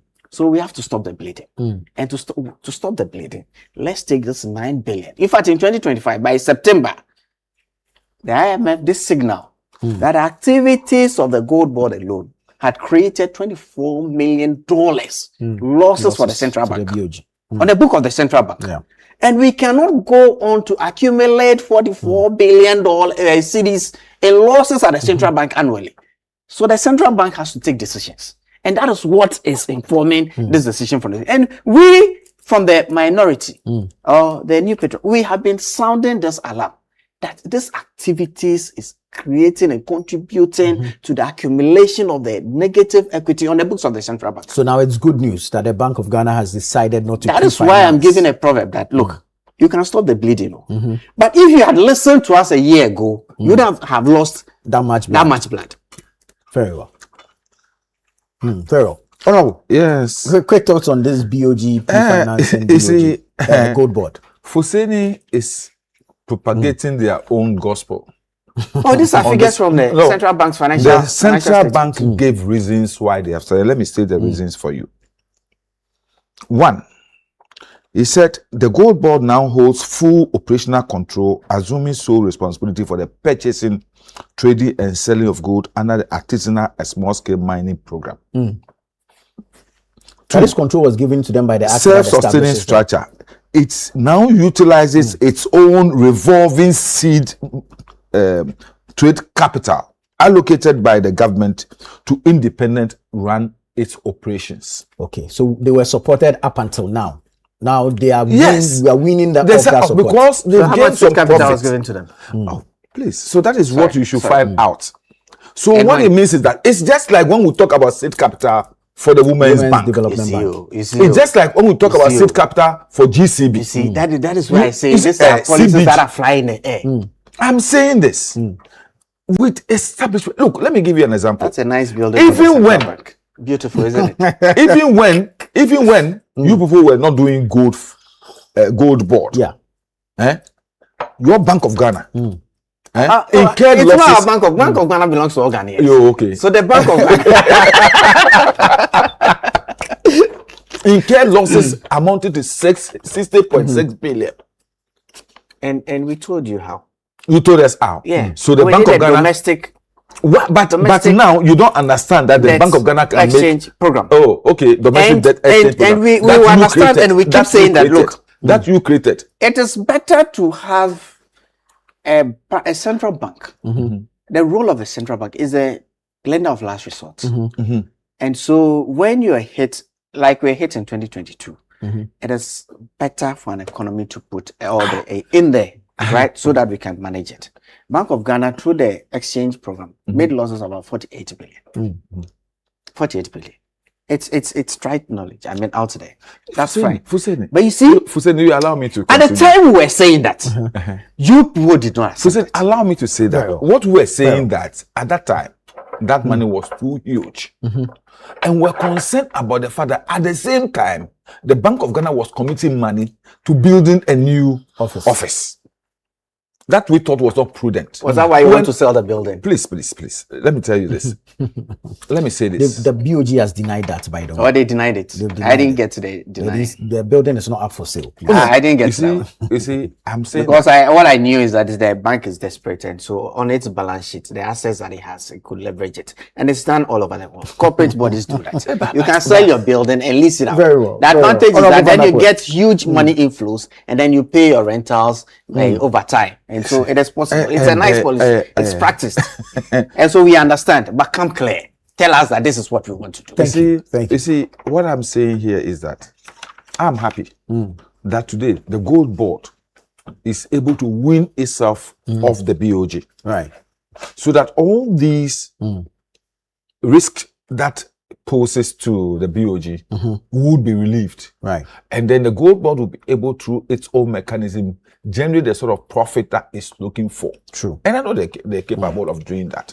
So far, Samin Jamfi has proved that as a young prodigy, he has what it takes to be able to manage a huge entity like gold board. Yeah. Which even an almighty pharaoh of economics couldn't do. Who's this pharaoh of economics? The man who wears white and carries a briefcase. Oh, why he didn't handle PMMC in his time? It was under him. But PMMC had what's his name? PNMC. Nana. Look, it was not PMMC.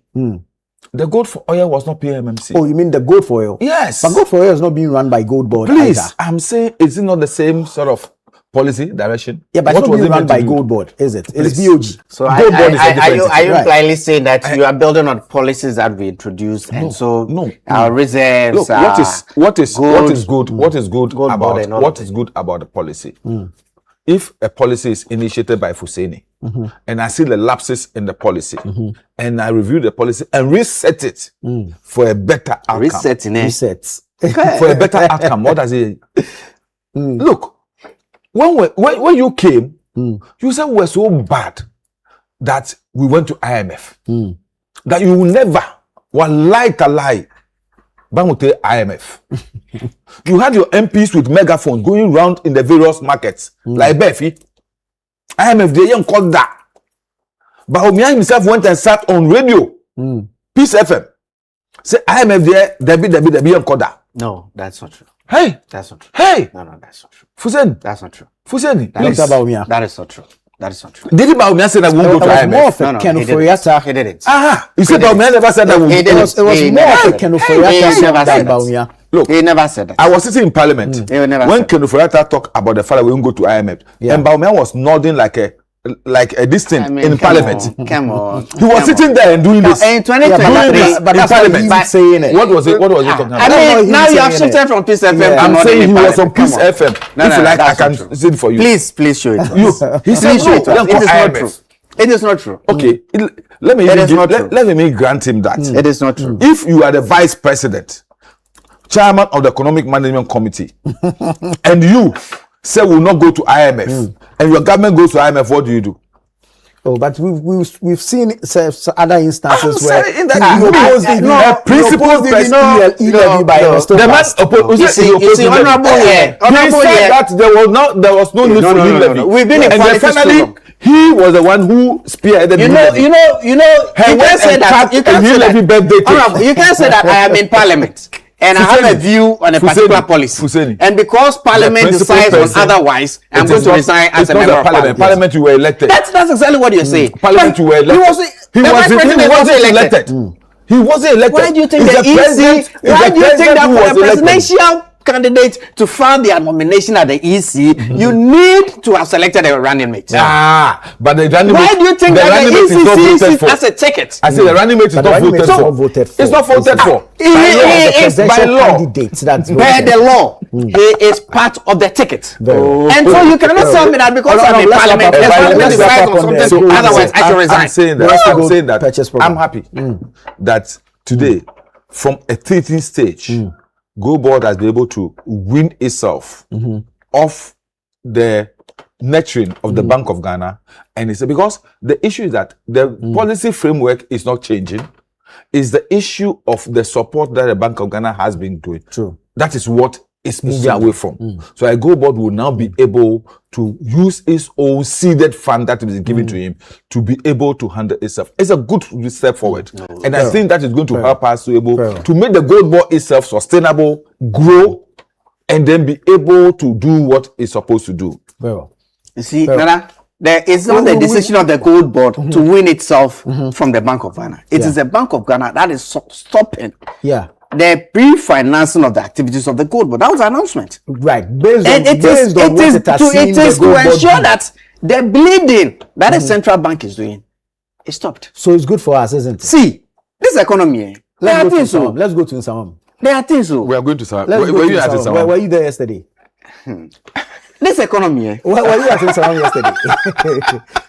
in 2023 December, when we were having inflation at 53%, when inflation was 53%, right? Were you at Nsamam yesterday? I wasn't in Nsamam. You weren't there? No, I was in town. So who You were went? in town. Okay, so you were those who waiting at the went. court. Dr. Mahmoud Bamia went. Honorable HMS Abonso. Our minority leader, Afenyo Makin, went. And a host of senior people in the party. I'm even asking the police to check the siren and then the flashlights of all those vehicles that went, because they flouted the Minister of Interior's policy. Oh, perhaps a request may have been made to the police. I'm not sure of the request. We don't know if yet. the request was made to Muntaka, he would have told me. All those people should be arrested. Quick thoughts. By NPP says they will appeal if they had continued the road, network, let's go with the issue of Chema. The road is being continued. When your party says you appeal the incarceration, the 20-year sentence, the NPP was not party to this case. So in what capacity are you appealing the sentence? The NPP is a corporate entity. And so can take actions on its own. But obviously through the minds of the members. This is a criminal case when was it against incorporated? an individual. Oh, of course, it's a body corporate. It's a legal entity. Yes, it's a legal It's a body entity, but it's not a body corporate. I don't know the legalities of body corporate. But you see, the NPP, because it's a non-profit organization. Yeah, but it's a legal entity. So let's go ahead. It's a legal entity. I agree. Right. But not body Not corporate. Which takes actions through its members. And so it's a decision that the party is taking. A party is saying that a member of our party is being given a raw deal. And the deal is raw because when you listen to the happenings in court, the man had rights, mineral mining rights to a parcel of land. Yeah. He goes on to give a job, assign somebody to work on the land. The person goes to court to say that in return for the job that I was given by Nchibu Esiako, Mr. Nchibu Esiako. I was told by him that I should undertake mining activity on the land as my compensation. That's what the guy, the Henry man said in court. So it was his word against that of Chairman Wotu. Right. When you look at the act permits you, when you have a license, through your assignees to undertake mining activities on the parcel of land that's been allotted to you, on your concession that's been allotted to you. And so it's a word of this Henry man against that of Chairman Wotu. Right. There is no, or the prosecution did not come out with any documentary evidence, as the lawyers will tell you that. In the case of legal assignment of rights to a mining concession, it is not an oral sort of agreement. Who said? This law agreement as a lease should be done in writing. There is no evidence that Chairman Wotu actually gave the right to mine to this gentleman. Okay. And you see, this matter, I personally think that there are outside influences in this case. Really? And that is not inuring to the Outside democratic influences from where? Oh. And what will be their interest? Oh, their interest is to ensure that for some reasons, either from their past relationship with Chairman Wotu and all of that, that they want to, and it's been done to a lot of the NPP people. Really? What they do is that you don't even know that you are on the watch list at the airport. You get to the airport under the stop list and at the stop list, and there are cameras. Then you are caught, you are handcuffed and taken to Yoko or BNI. You are disgraced. But if you're under investigation, you know. Sometimes the people don't know. The case of the former boss, Hanan, not Hanan, Provincial. I mean, he was cooperating with our investigations. They never told him. They never seized his passport. He was on his way out on a normal trip. But you're under investigation. Did you notify the investigative body that you were traveling out? When a court or an investigative body wants to prevent you from traveling, they ask for your passport. But that's why we also put in the stop list. They ask for your passport. Right. So, and okay, supposing I go. I mean, people, we know they have the list of people moving out. What did you call it? They have a technical list for it. And so you are disgraced. That's just what is happening. I see this whole Chairman Wotu case as some political vendetta like we've seen in the last couple of months. Because it is not actually the legal. Are you not worried about illegal mining? Of course, I'm very worried. I am very, very worried.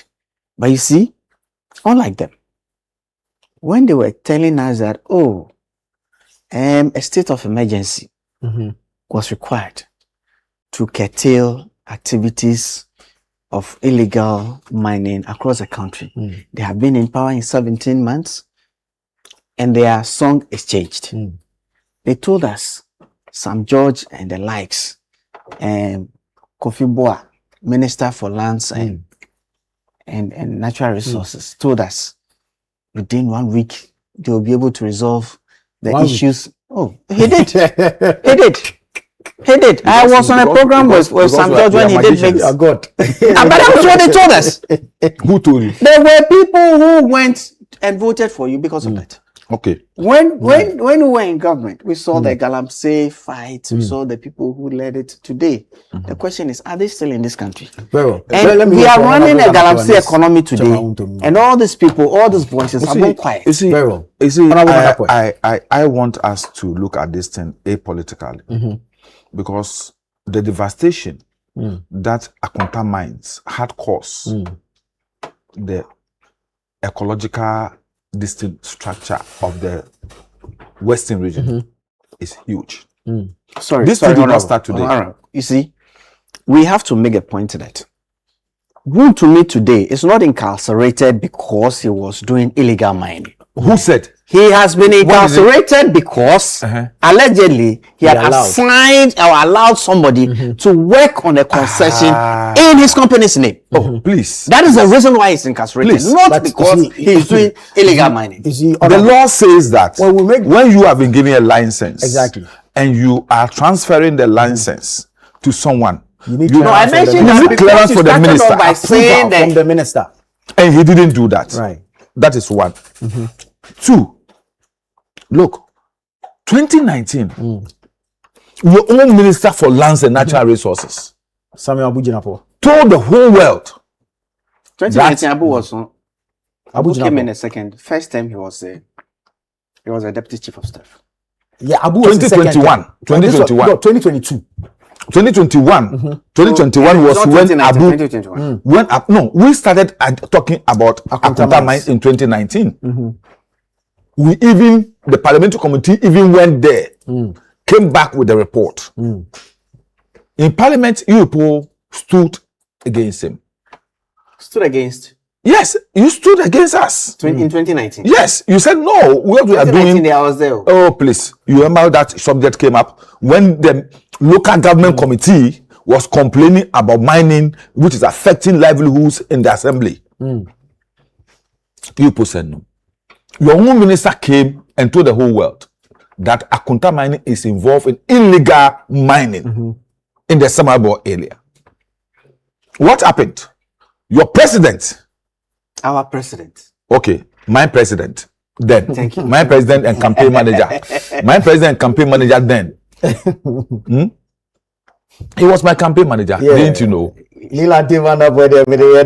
Thank you. Then came out to defend Akunta mining and said that he was not undertaking any illegal mining. But that's clear. Even in contradiction to what your minister said. Listen, if you give a land to somebody to plant coconut and the person is doing illegal mining, what do? You stop him. Did he stop him? So the point is being what made. happens to complicity? So the point is being made that the incarceration of Wontumi today is not because he was undertaking. Listen, the license the person was using is your license. No, the concession belonged to Wontumi. Right? You transferred the license to him. When the arrest was made, the case is involved. The case is involved 3 people, 3 entities. And Chibuesakum want to be himself, Akunta mining, and one Kwame Entry, who up to today is a mysterious person. Yeah. You understand? Yeah. Fictitious agreement. The man himself has created another entity out of himself, the prosecution which cannot be come found. out today in the documentary evidence. Yes, but which document? What do you need? We have to leave it here. We have to look in law. Thank you, Honorable Vandafoy. Thank you, Honorable Fuseni Isa. I am Nanatufo Boateng.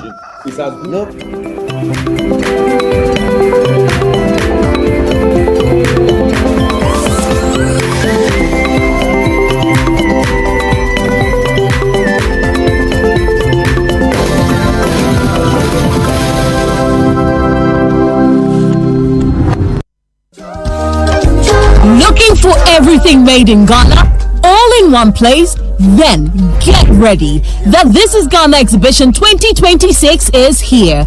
A bold celebration of Ghanaian creativity, innovation and excellence. From rich traditional crafts to modern cutting-edge solutions, experience the very best of Ghanaian products and services.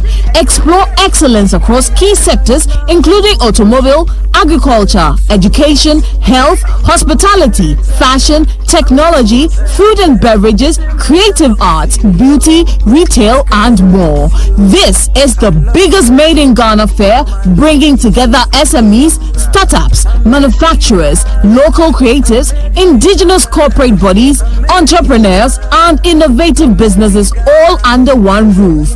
Discover brands redefining quality, connect with industry leaders and innovators, experience the energy of Ghanaian enterprise and creativity. The date is 29th and 30th 30th of August 2026. The time is 10 a.m. to 5 p.m. daily. Venue, the A4 Sutherland's Children's Park. Call 0205-973-973 or 0558-973-973 to register. Come explore, come connect, come be inspired. Discover the brands redefining Made in Ghana and experience the future of Ghanaian excellence. The This is Ghana Exhibition 2026 is powered by Channel One TV with support from City FM. This is Ghana Exhibition 2026, celebrating Ghana, showcasing excellence.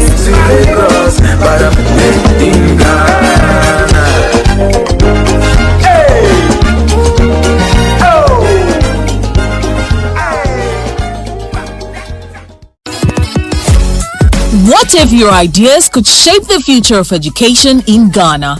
If you were a brilliant pre-secondary student aged 11 to 15, this is your moment to shine. Welcome to the Literacy Challenge 2026, the national literacy competition that celebrates young thinkers, great writers, and future leaders. This year's challenge is all about artificial intelligence and education. The topic: in not less than 600 words, write a letter to the Minister of Education as a youth consultant discussing the advantages and disadvantages of the use of artificial intelligence (AI) in education. Advise on how Ghana can effectively integrate AI into basic schools to improve teaching and learning, while ensuring that students in rural and underserved communities are not left behind. Remember, your essay must be in your own handwriting, must be endorsed by a parent, guardian or teacher, and include your full contact details. Submit your entry by Thursday, 30th July 2026 at the front desk of Channel One TV or PO Box GP 14123 Accra Central. Stand a chance to win 10,000 Ghana cedis cash, a laptop, and earn the title of Ghana's most outstanding all-round pre-secondary student. For more information, call 0205-973-973. The Literacy Challenge 2026 is powered by City FM with support from Channel One TV. And it's proudly sponsored by Prospectus Ghana Limited, SIC Insurance, and Advocates Publishing.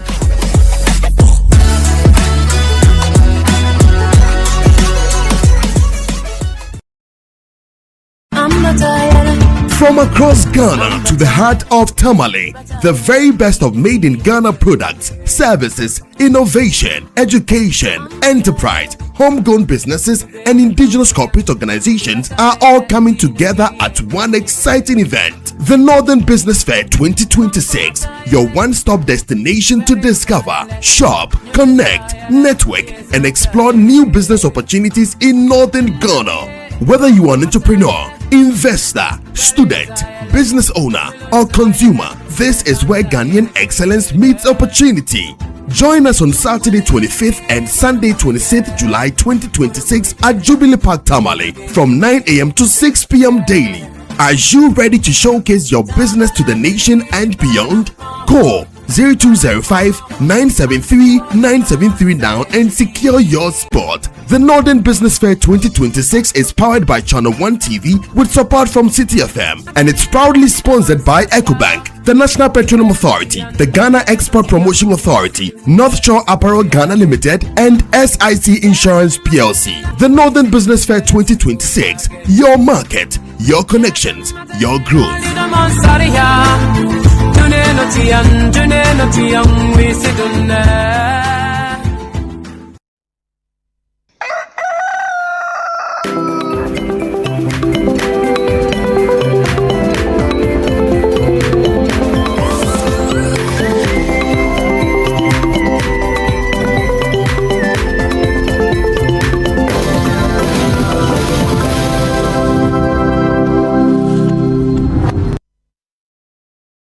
Morning, ladies and gentlemen. It's a beautiful Wednesday morning, and of course, it is a bit wet. And you are watching Breakfast Daily. As you already know, Nana Tufo started the show, and we are going to be continuing. My name is Chris Carter, and I am Wahab Abdulrazak. Now we're going to shift gears from the hardcore politics. Earlier, as Chris mentioned, Nana Tufo sat with his panelists, diving into most of the important issues making headlines. But now we are tilting to, health issues about lifestyle, entertainment, and some sports updates as well. And of course, insightful conversations to make your day beautiful. All right. So as you already know, the show is very inclusive. That means you are part of it. So feel free to join in by sending in your questions and any view or, any opinion that you want to be adding to any topic that we will be discussing, or anyone that actually interests you or sparks your interest, I would say. Please send those messages to the WhatsApp number on the screen. But if you're watching us on YouTube, as some of you do, you already know the comment section is right there for you. Just put in those words and we will get to read it on the show. We also accept your well wishes to your loved ones, because obviously your loved ones are watching. So if you want to wish them happy birthday, if you want to just let them know that you love them or you're thinking about them, you can actually put it right there on the comment section. And also, if you want to contribute via X, don't forget to use the hashtag Breakfast Daily. Facebook is also available for you to use the same hashtag Breakfast Daily, and we will get to read those comments. Now it's time for us to get into the weather forecast, because I told you it's a wet Wednesday morning.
All right, ladies and gentlemen, this is an 18-hour forecast for Ghana, valid from 6 a.m. this morning.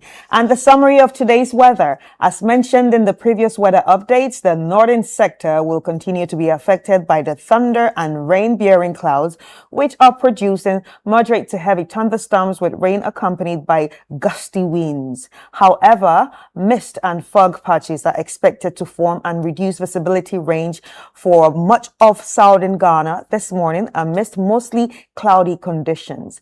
There is a slight chance of light rains or drizzle over portions of the coast and inland areas during the morning hours. The state of the sea will be rough. This is by the Ghana Meteorological Agency, and you can actually follow them on all social media platforms such as X. They're on YouTube. They have a WhatsApp channel, and of course, you can also follow them on TikTok. Anyway, ladies and gentlemen, like I always say, you can also add up another weather app which you can find on your iOS, stores, or you can also find on your Play Store, just to be safe and just to have a backup. All right, so let's get into the reminders of the day. Yes, so the Northern Business Fair, as we've been always telling you now, is just a day or two to the biggest business fair in the northern Ghana. So come July 25 and 26 at the Tamale Jubilee Park from 9 a.m. to 6 p.m. daily. The park is going to turn to a bustling commercial center.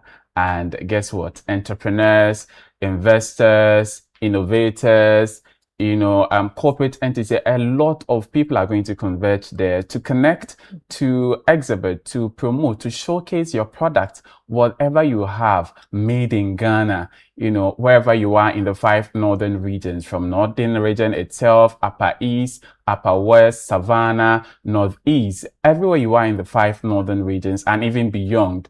The Tamale Jubilee Park is where you have to be on July 25 and 26. is this weekend. You can't wait to miss that opportunity to meet your potential business partner at the Northern Business Fair 2026 edition.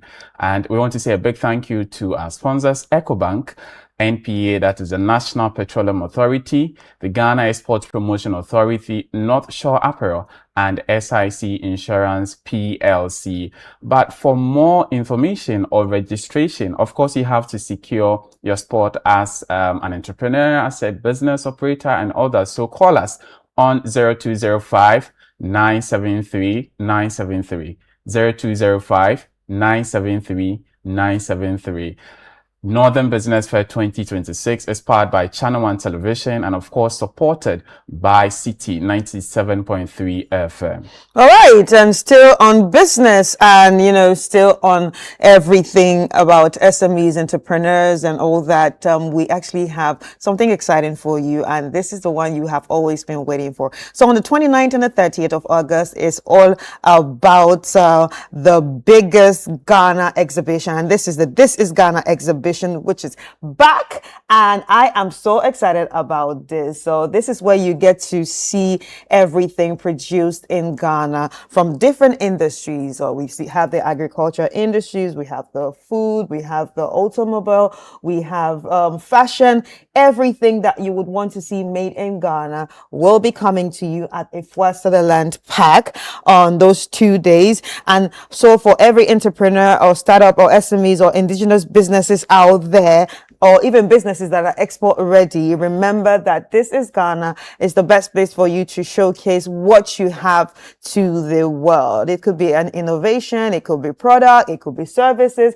This is Ghana is definitely what you need for the world to recognize your business. And also you can actually call the number 0205 973 973 or 0558 973 973 for registration. Or if you have any inquiries to make, you definitely do not want to miss this. It's going to be happening at the Ifwa Sutherland Children's Park, 29th and the 30th of August 2026. This is brought to you by Channel One TV and City 97.3 FM. And as always, N3 is free.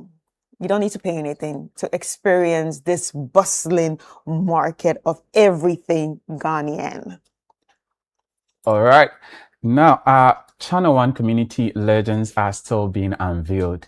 Every community, we have those heroes who do a lot, but most of the time, their voices and what they do is not in the camera, so we don't really see. But we want them to continue doing those things and also inspire others to follow suit, right? So we started with 100 entries, we trimmed that. Now we have 10 legends in our communities that we are telling their stories to the world. So we have Michael Colete, Emmanuel Amoakon, a lot of them, they are 10. So every Wednesday at 7:30 p.m., just tune into Channel One Television, and Omar Sanda Amadou and Akusia Autry sit with these legends and engage them, bring their story, what motivates them to come up with all that they are doing for their various communities and others. So don't miss the Channel One community legends. 10 amazing, 10 incredible individuals who are doing so well in their communities, and we are telling their stories to the rest of the world. Wednesdays, 7:30 p.m. only on Channel One Television. All right, so reading actually unlocks knowledge, and it also helps you understand things and also gives you a step when it comes to comprehension. But at the end of the day, reading and comprehension is not enough. It's all about critical thinking too. Critical thinking is very, very important. And this is what the Literacy Challenge is bringing to you. The Literacy Challenge actually unlocks all that in one box, and it's also given the chance to the brightest pre-secondary school student to actually showcase all this, points that I've mentioned, from reading, writing, creativity, and problem-solving skills. So this year, it's actually going to be a very interesting one, because we're not just looking at some parts of the country, but we are calling on everyone when it comes to the regions that we have in the country, that please let your wards and let your children be part of this. And the eligibility ages are from 11 to 15 years. So the first topic, and that is the entry topic actually, is in not less than 600 words, write a letter to the Ministry of Education as a youth consultant, discuss So the essays must actually be handwritten by participants. All we are saying is that you don't need to type it out. You actually need to write it out with your hand. So it's handwritten. Add your full contact details. I'm saying this because we've already started receiving some letters already, and some people are missing out on some of these details. So let me go through again. Essays must be handwritten by participants. Add your full contact details, and this must be endorsed by a parent, a guardian, or a teacher. And if you want it to be posted, post it via the Literacy Challenge P.O. Box GP 1412123, Accra Central. The Literacy Challenge P.O. Box GP 14123, Accra Central, or delivered to the Channel 1 TV premises right here in Tesana. And if you have more information to ask, or if you want to know more, please call the number 0205-973-973. And remember, the deadline for submissions of the entries is actually on Thursday, the 30th July 2026 at 5 p.m. So the prize for this year's literacy challenge is 10,000 Ghana cedis and, of course, a laptop. So do well to represent your home, to represent your school, and to represent the region that you are from. So, ladies and gentlemen, this is from City. This is brought to you by City 97.3 FM and also in collaboration with Channel 1 TV. And please, it's important to follow the guidelines because, like I said, entries have been coming, and sometimes it's a struggle when there is no full contact details, and full contact details sometimes entails not just your name, but also your phone numbers, how we can actually reach you. Because if you are chosen, you would need to be reached. And do not forget to add your ages, because sometimes that is also becoming a problem when we don't know the age of the person that has written this letter. And we want to say a big thank you to our sponsors for the Literacy Challenge 2026 Prospectus Ghana. We have SIC Insurance. SIC Insurance PLC, and also we have Advocate Publishing. Thank you very much going out to them for supporting us to pull up the Literacy Challenge 2026 edition. And now to some drama, because the Blank Sense is still airing on Channel 1 television. You know, Channel 1 is a whole package. We bring you everything some. Right, so the Blank Sense is still airing because of the World Cup season. You know, we had to be adjusting the time and all that, but now it's back to its original premiering time. That is every Thursday, 7:30 p.m. and it's all about drama in that series. So very relatable to our Ghanaian homes, and you do not want to miss that. After they had, you know, day's work, at least you have to sit down, relax a little bit.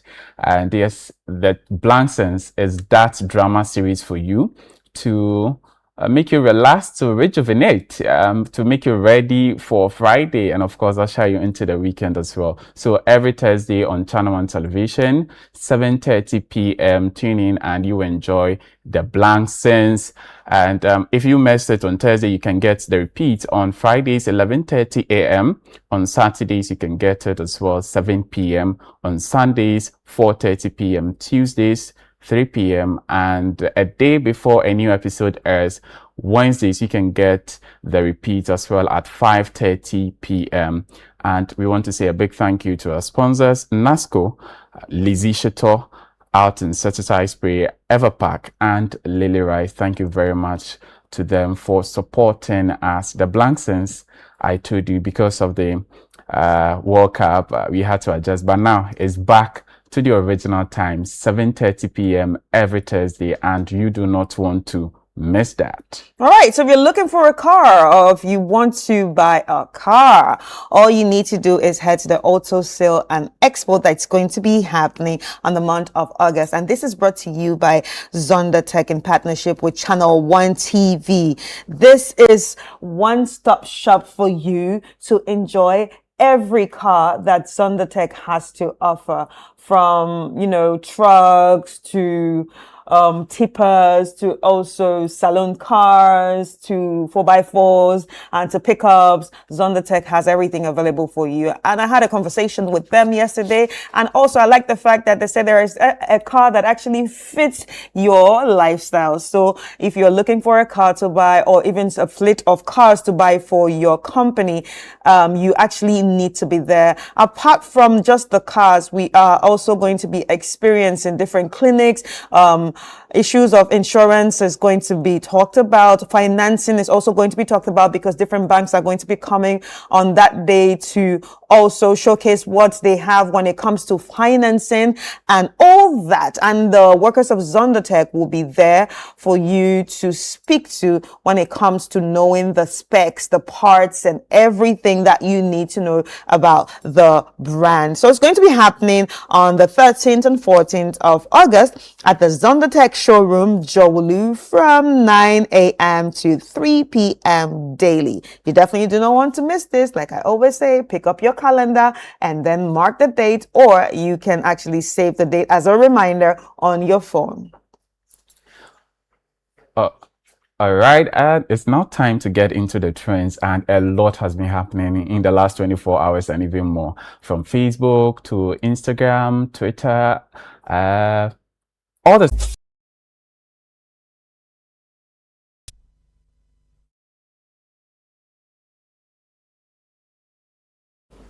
All right, and in the trends, yesterday wasn't easy. The Ghana Food and Drug Authority (FD). Just look at that in your shows. A very bad situation, very unhealthy situation. And if you are getting water from this area, you can just imagine.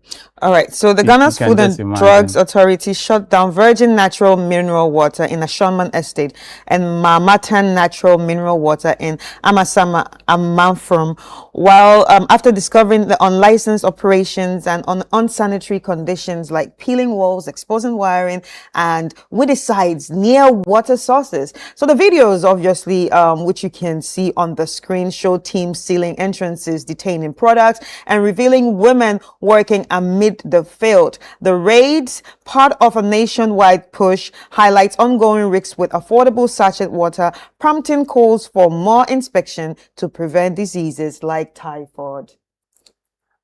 And that was a good one from the Food and Drug Authority. That text, we just hope it's not one of those ones that they just come and do it out of a blue, but it must be very consistent, because if we are seeing this, it means there are some more people in other areas doing it. From this from Ashonman Estate to Amasama and Amanfrom, I mean, there are more. This is very uncalled for, and because they don't want the authority, I mean the FDA, to come in and check, because before the FDA issues you a license to operate, they would have to come inspect where you're going to do the production.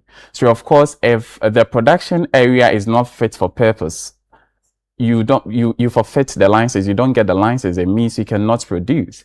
It's very bad, and that's good one from them. We hope they continue with that operation, so that some of these things are checked. Very bad. But let's check some comments, what people have been saying on that operation. Dorothy Lako Adati, she said, most of these water manufacturing companies, they kill you.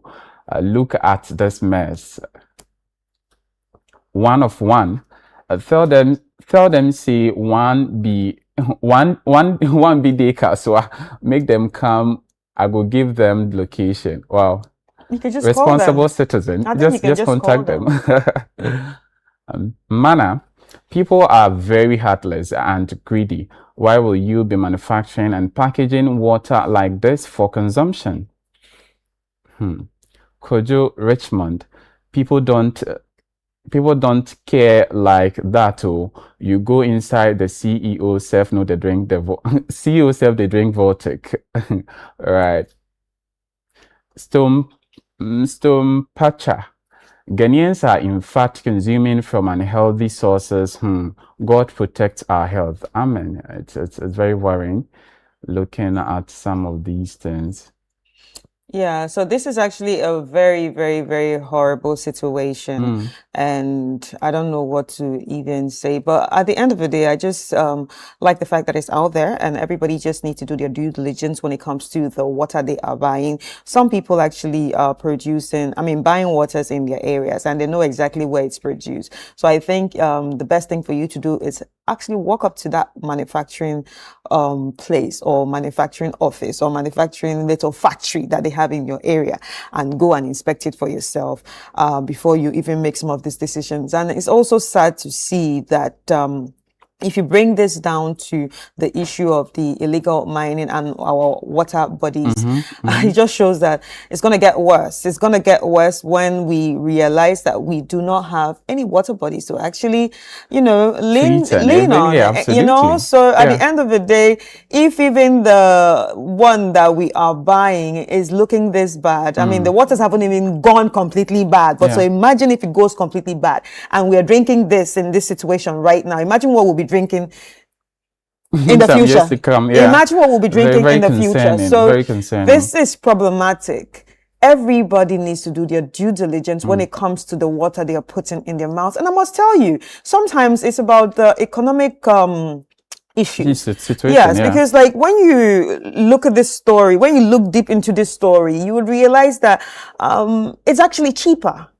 It's actually cheaper than the ones that we are used to. Even some of the ones that we are used to that are in, repackaged in sachet form. Because people are just getting the licenses to produce with their name or, the franchise. The franchise sort of like system when it comes to the sachet waters, because some of them are just getting those names and those rubber bags with the same name on it. They just hide behind the name of the brand. Exactly. We still don't know how some of them are created. We still don't know how some of them are actually processed. And another one that we also see, another big one that we also see that is affecting our health sometimes, it's not part of this though, but it's also part of a issue FDA is supposed to let us know, is when the water bottle, when the water sachet is on the sun. And it's not supposed to be sold. It's on the sun. And it's not supposed to be sold. It's literally on the sun. The sun is burning it. Like Monday, Tuesday, Wednesday, Thursday, Friday, Sunday, till someone actually buys it. And the person buys it, takes it home, and then drinks. Shops, the retail shops, you go and they have this cage. They take a lot on from the sun. there. It's uncovered, just like that. Very, very, very concerned. And even the water, the sachet water, is not good for consumption after 3 months. It's boldly written on the sachet. Oh my but God! How do you even I'm determine? just knowing for the first time. Yes. Oh my God! I'm just knowing for the first time. How do you even know? Because oh my God, they expire. Not expiring because. But if it doesn't expire, why shouldn't I drink it after 3 months? Oh my God! It's very concerning. I think the EDV is a good move, and they must continue with that. And also I think there should be a lot of education. Some more education. There should be more education, because if you're doing this, if you're stealing it, the truth is, not everybody is on social media. Not everybody has seen this. Not everybody's watching the TVs right now. Because there are people out there that leave early in the morning. They go to the market to look for their daily bread. Nobody's telling them about what is happening on TV. Until, there are some people that even if rapture happens, they don't know what's happening on TV or radio. So there needs to be some sort of education to reach everyone. Because this is an eyesore and this is horrible. And imagine the amount of people that have consumed this still consuming it without even knowing that this is what is making them sick, because there are a lot of people in the hospital not even knowing what is wrong with them or where what is wrong with them is coming from. Typhoid, diarrhea, all sorts of diseases coming out of some of this situation. Let's not be selfish.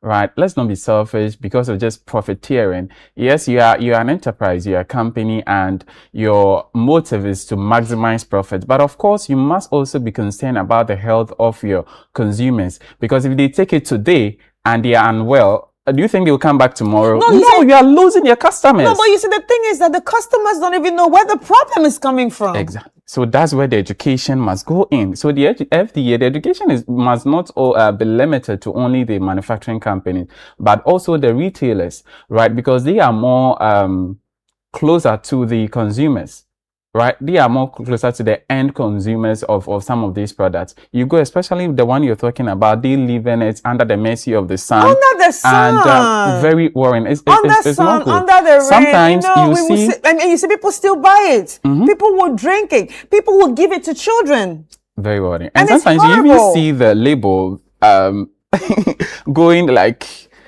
it's peeling, fading, fading. And people if the label is fading, then you should know there's a problem. You should know that this has been under the sun for a very long time. Water scientists tell us it's tasteless, but those ones, the one they leave it under the sun, if you try to taste it, it's some sour taste, weird and unusual taste. The people say water has no taste. Oh, that's what scientists say. They say water is colorless, odorless, No, and it tasteless. is colorless and odorless, but I don't think. Okay, I wouldn't say it's tasteless, but I would say it has like a texture to it. I think so, because some waters are heavy. Yeah.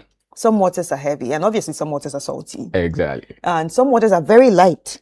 So yeah, you must be very prudent to know that, okay, some waters are, this feels very light, this feels very heavy. I don't know if I'll call it a texture, but maybe we should we should go to the lab to also do our own findings and bring it to our viewers. I actually know someone that is an expert in what water tastes like. Okay. Yeah, she will explain it very well. Like, oh, this is lighter, this is. But I've only experienced with two, and also when you travel to different countries, even neighboring Togo here, the water is different compared to here. The water in Nigeria because of is different. It's also the different. component in Exactly. the soil and all that. So I think definitely you water get does have different... a taste. It does have a taste, but you need to be very patient and understand. we should step out and try it. And try it. Yeah, that would be good. All right. Away from that, the Bank of Ghana is also warning against rejecting of Ghana pesos. Right. It's very lately. There are a lot of complaints, especially the 10 and 20 peso. People rejected from mates, bus conductors, market women, a lot. And this is what the central bank is saying. They issued a public notice yesterday declaring that refusing lower denomination cedi coins like 1 to 50 pesos, 1 Ghana cedi, and even 2 cedi. 2 cedi, we also have the coin. Wait, they refuse that one too? Some people do. Maybe you're going to buy something that costs like 40 cedis and say you present 20 of that coin. They won't take it. They won't take it. I'm making change for you. What is your problem? Yeah. I'm giving you change. Yeah, so that's what the central bank is warning. So they say it's illegal under the Currency Act, which is of 1964. So they say offenders can face up to 3 years in prison and can also be fined 750 penalty unit, or both can run concurrently if you are found guilty of that.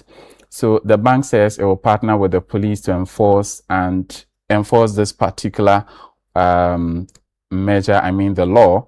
And also they are going to they are urging people to report refusals. So when you face such rejections and refusals, you are obliged to report. Of course I would report. And past issues like market vendors demanding note. They want to... No, you see, the worst part is that you always want like the notes. But if I give you 200, that's when you say, oh, me need change you. That is... That's when they come telling you, I just came and you are giving me this. But when we give you the small I tried to buy water yesterday. I tried to buy water yesterday. The person didn't reject it, but obviously I brought 200. Oh, me need change you. So if you don't take the money I have and this is what I have, and you're also not taking this, what should I do? So you lose, I lose. Is that what you want? But anyway, I think it's a very, very bad behavior. And I'm also wondering where and when this, it's going on, but who started it by saying that nobody's collecting this money again? At what point? What actually pushed these people to say that? I don't know. It was not announced anywhere. So I don't know why people would just automatically wake up one morning and decide not to take the legal tender again, or some part of the legal tender, which are the coins again. Because I know that one cedi they take. Yeah. Even the 2 cedis, but I think unless maybe it's just too much. I know they take the 50 pesos. Some take the 50 There's a 20 pesos and the 10 pesos. There's 1 peso in coin and even I think 5 peso. But I don't remember the last time I saw, unless they're more. Yeah, For the more, the shopping malls, when you go, you get those coins. Yeah, so okay, that also just dawned on me that because they don't take some of this money, maybe that's why we're not seeing some of them again.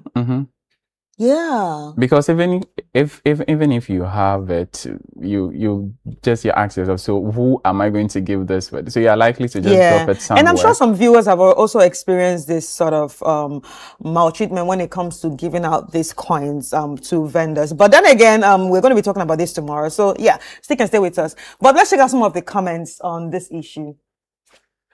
Ajwa Pinkies, she says, this kinky seller go do jail this week. Ajwa, take it easy, of course, but you have to report some of the rejections. Trademark, long overdue, but this is good. I have about 300 cedis coins with a lot of 10 and 20 pesos and 20 pesos coins and cannot be used for any purchase. I need to report this woman in my hood. It's always a woman. If you don't have 50 pesos coin, you can't drink pure water. Sure. How do we get here? Right.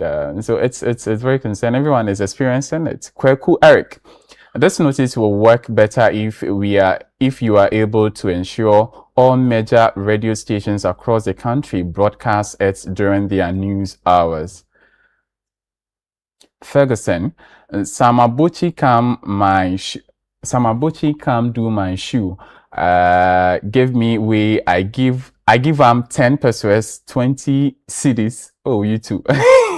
He say he no go take I've versed that day, right? So that's Ferguson with that one there. Abuchi rejects 10 pesos, 20 cedis.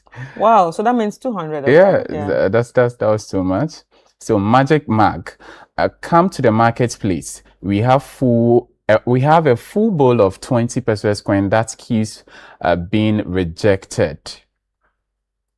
Malcolm Flex, well, they are doing it, and Momo vendors are demanding Momo for deposit also. Money for deposit also. Yes, I think that's also been going on. We come to that later.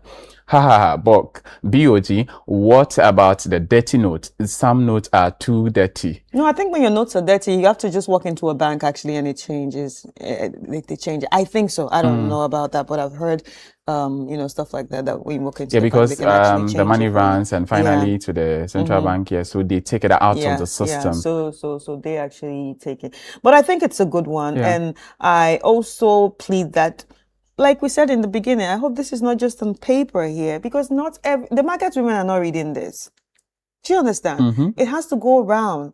I think they are a major stakeholder in this particular issue. So if they are missed out, it is a particular people. It's not me and you. Do you understand? It's not me and you. So this message, all this nice English that has been written, should go down to the people. Well, they say if you have to explain to them in tree, let them lay it in tree. If you have to pay for ads,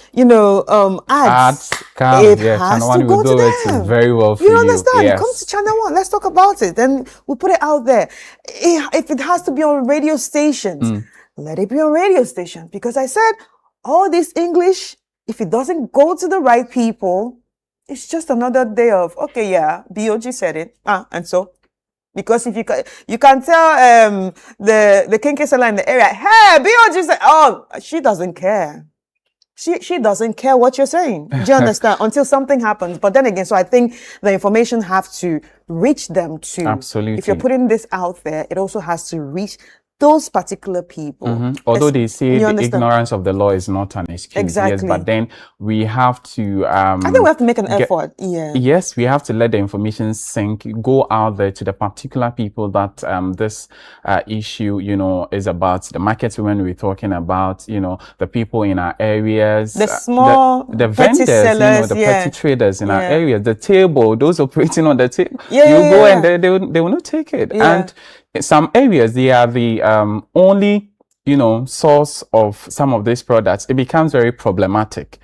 You understand? It means you have to come what out. What I'm going to do today is there's this lady called Grandma. I'm going to go to Grandma. Mhm. I'm going to go to Davy and tell them, Charlie, we are going to report to you if you do not take this. Yeah, they say they're going to collaborate with the Ghana Police Say Service it, too. how should I say? Abayin Betcho. Police Betcho. Police Betcho. You understand? All right? Abayin Betcho if you don't collect this money. All right. So yeah, that's it for the notice from the Ghana Bank of Ghana on the rejection of small denomination, particularly the coins, the 10 pesos, the 20 pesos, and all that. So let's take you from this particular one, because they are collaborating with the Ghana Police Service to enforce this particular one.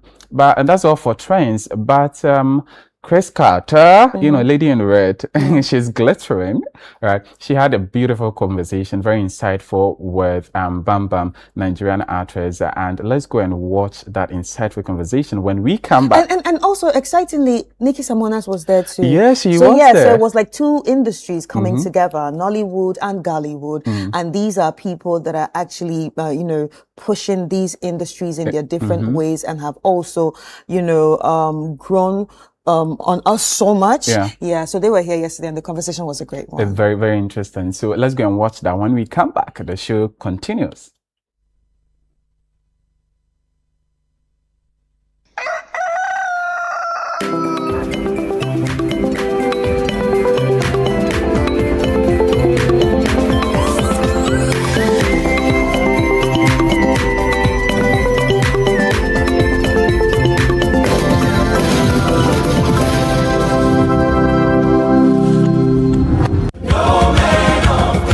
Ghana, are you ready for the stage event of the year? After an unforgettable debut that left audience asking for more, No Man of God, the musical, returns. Bigger and better. A spectacular blend of music, drama, dance, film, and breathtaking performances. Date, Friday, 24th July 2026. Venue, National Theatre. Tickets, 200 cedis regular, 500 cedis VIP. For tickets, visit www.nomanofgod.com or call 0542-972-220. This is not just a show, this is an experience.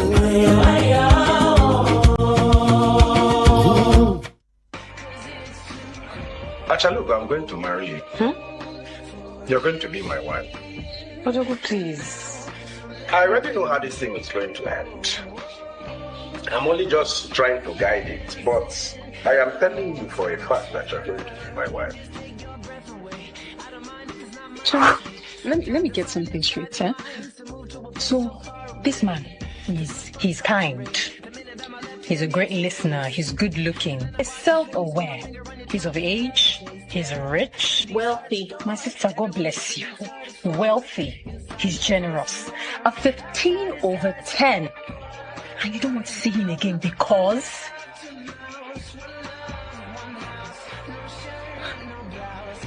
His accent. Eh? There's the way he talks. It's very... boutique. All right, ladies and gentlemen, you are welcome back. It's still Breakfast Daily right here, and we are about to have a very interesting conversation. I'm sure you saw what's was on the screen, and you were like, what's happening? Well, ladies and gentlemen, we have Achalugo in the house with us. No other person than Bam Bam, all the way from Nigeria. And we also have the beautiful Nikki Samonas in the house with us. And of course, these ladies have done so well when it comes to their acting powers. And they are, powerhouses in their different categories or different industries. So we have Gollywood and we have Nollywood in the house. Hey, ladies. Hello. How are you? Nikki, how are you? Nikki, how are you? I'm fine. Because when I'm not seeing you here, I'm seeing you somewhere, Where? Oh, in our second place. Oh, yes. Where is this second place? Oh, no, we can't tell you. I'm thinking of doing some... Yes.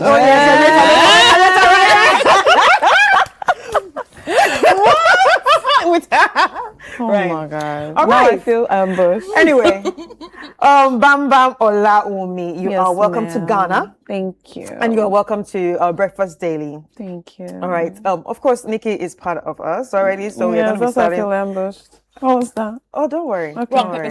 All right. So, got you. All right. I'm sorry. All right. All right. So, how does it feel being in Ghana? I love Ghana. Is this your first time? No, my third. Your third time. Yes. Oh yes, it's actually not your first time because you actually came to did. shoot a movie. Yes, I and did. And how was it? Oh, it was amazing. Nikki gave me coconut water, banku, and we had all manner of food. I ran my tummy a bit, but it was quite an experience. do you know what's shocking right now? What's shocking? You actually have the expression you had on Achalugo movie, you know. So this is you. This is the real you. This is so me. This honey. is how you talk. I'm like, so, I don't like you very much. but I do. I love you. I do. But all right, so tell us, who is Bam Bam? Who is Bam Bam beyond the screens? Bam Bam she's just a girl. Yeah.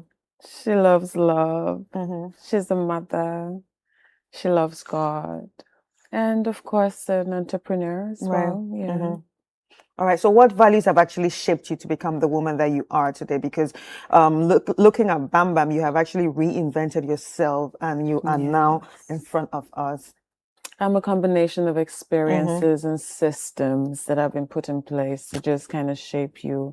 You know, you don't choose where you were born. You don't choose many things, but when life happens to you and you become an adult, you start to make decisions that shape you. So I feel like every decision I have made from my birth till date has shaped my life. Right. So now you're an actress, obviously, and obviously Ghana loves you because of Achalugo.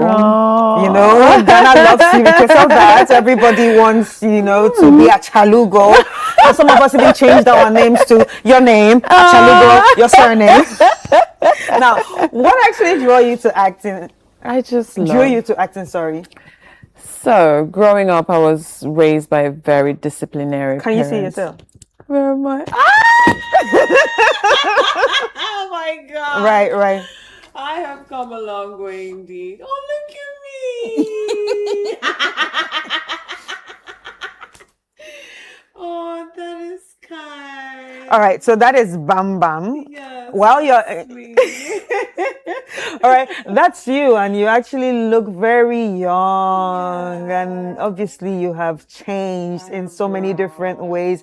You've grown to a very beautiful woman, and obviously you have, you know, stamped your name in the books of Nollywood, and that is one thing that we really admire about you. But how much of yourself do you leave behind before you actually portray a character? Because right now, honestly, all the your soft-spoken voice and the way you act and your mannerisms, I'm just seeing Achalugo. So I'm like, this is really her. But I've watched other movies of you. Yeah, there was one I watched on YouTube like this where, wait, I'll tell you later. You were a worker. Was it a house? I was a housemaid. No, not that. You were actually a worker. You had a husband, and then you went to the office, and then you were just, you know. I'll tell you. I'll find it. But how much of yourself do you actually leave behind before you actually bring out the character that they want you to portray? To be fair, I just use everything. So my style of acting, I don't, except the character requires me to alter my personality entirely. I just use everything from people watching, from who I am. I try not to do too much, except the director requires me to do that. Like there are a few stories that I have done where naturally I speak a bit slow and soft, where I had to speak very fast or I had to be very rude and out of... You were actually rude on that one. You're very disrespectful to your husband. I think because he didn't have money or something. So there's some characters that require me to come out of myself, but most of the time, because the YouTube industry, you don't really have time to build a completely different personality. We shoot our movies in 3-4 days. We sometimes meet the scripts on set.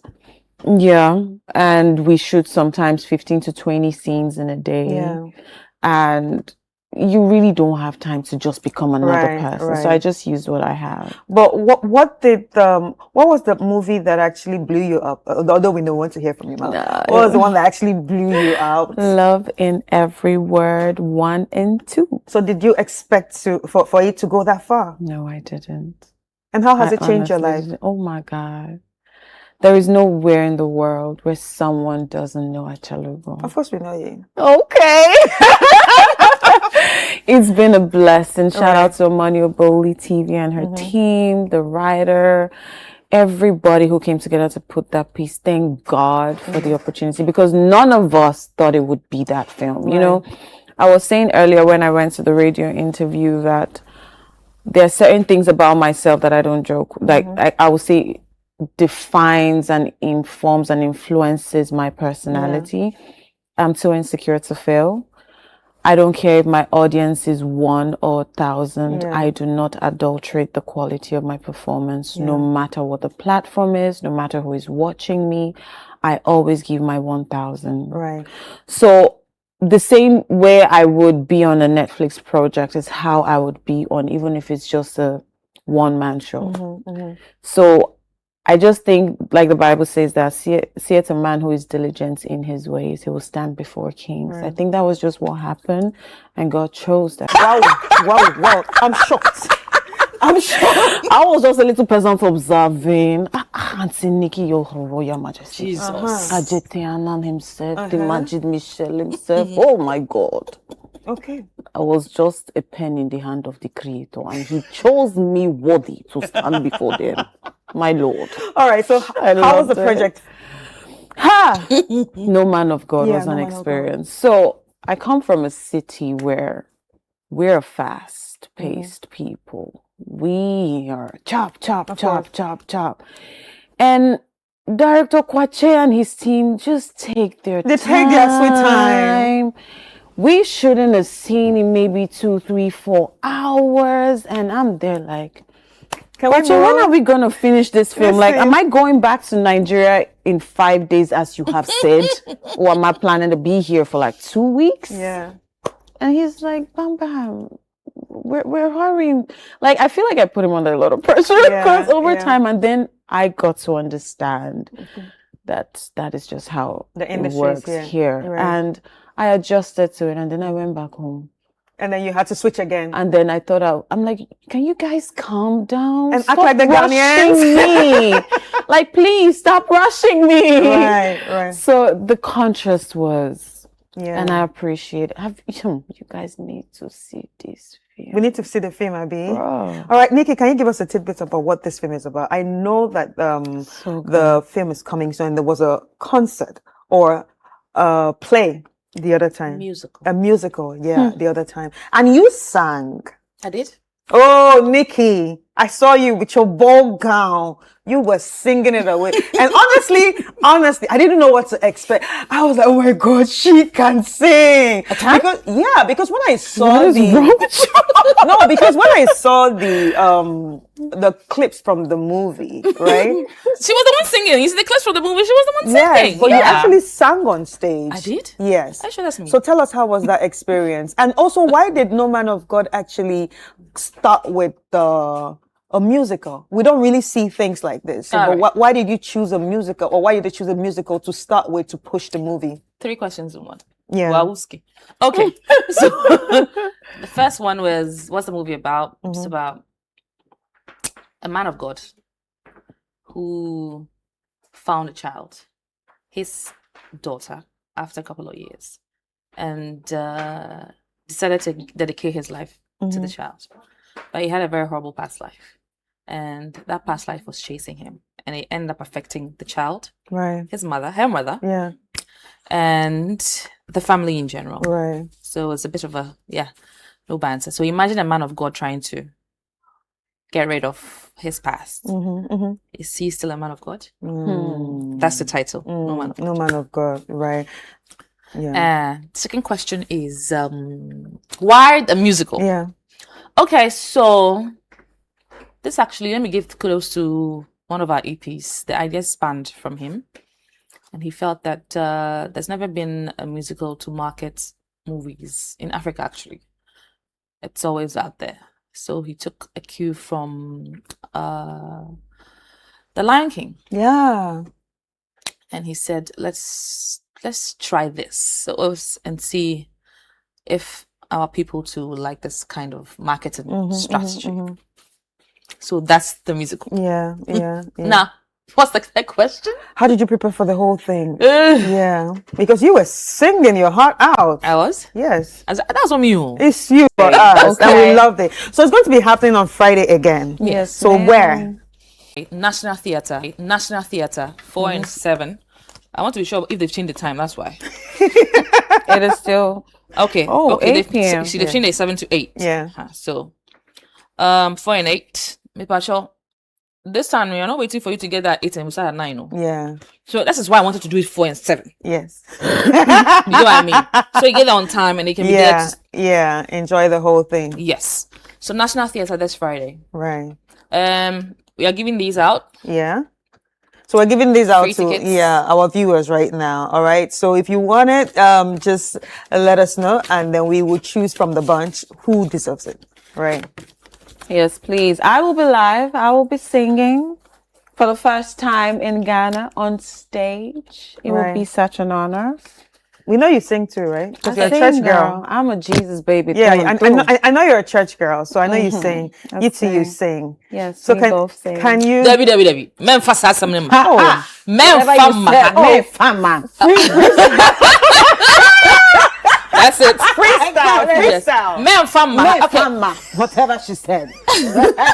Fama and freestyle. No, okay, don't mind her freestyle. Hey, let her girl. freestyle. Oh my God! You see, I should have been with the Mare Farmer. Men fama. Oh no, we're only giving it to the Ghanaians. The whole men fat. It only applies to her, not you. Let's go. What am I gonna sing?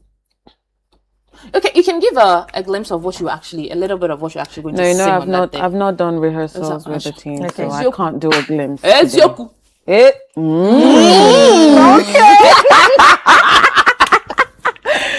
Oh, let me see. What am I gonna sing? You can give us church. We give you all the glory. We At 4 p.m. and there's another one at 8. But like Nikki Please said, be we there advise you to early. get there early. So when it starts, so you wouldn't miss anything. Any other advice to the other people? To the people? Tell your friends to tell your friends to tell your friends. Buy your tickets, come through, and have a great time. All right, Nikki. Nyamye grandma, oh yeah, kesi. Now we'll fata say would you and munyam. We'll see you on Friday. What she said. 4 and 7. What they said. Ladies and gentlemen, this has been a great interview. We hope to see you on Friday at the National Theatre at 4 and 7 o'clock for No Man of God, the musical. Yes. Anyway, sir. let's take a quick break. Breakfast Daily. We'll be back with more.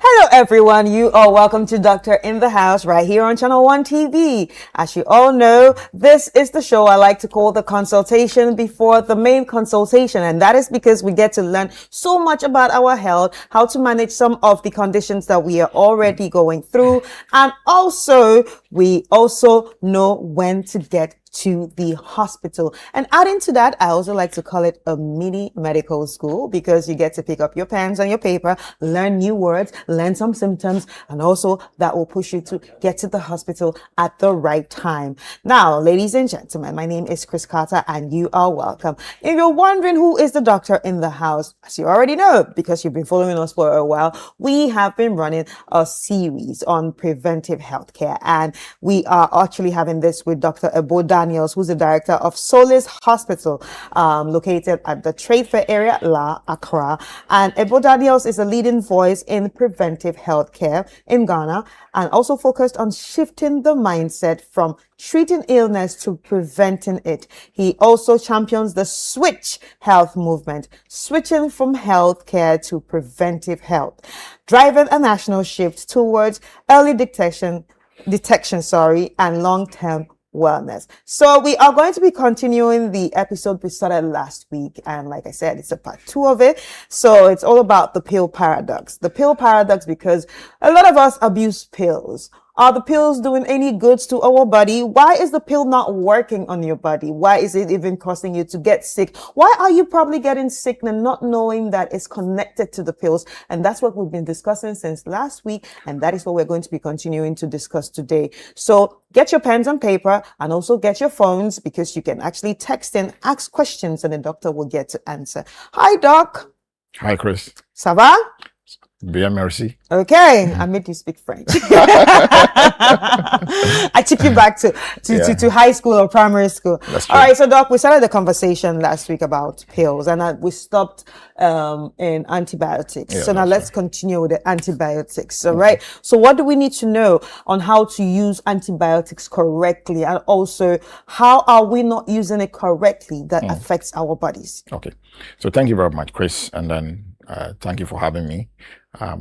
Last week conversation was very detailed, and I'm happy you asked for an extension. So the viewers should be thanking you for that extension.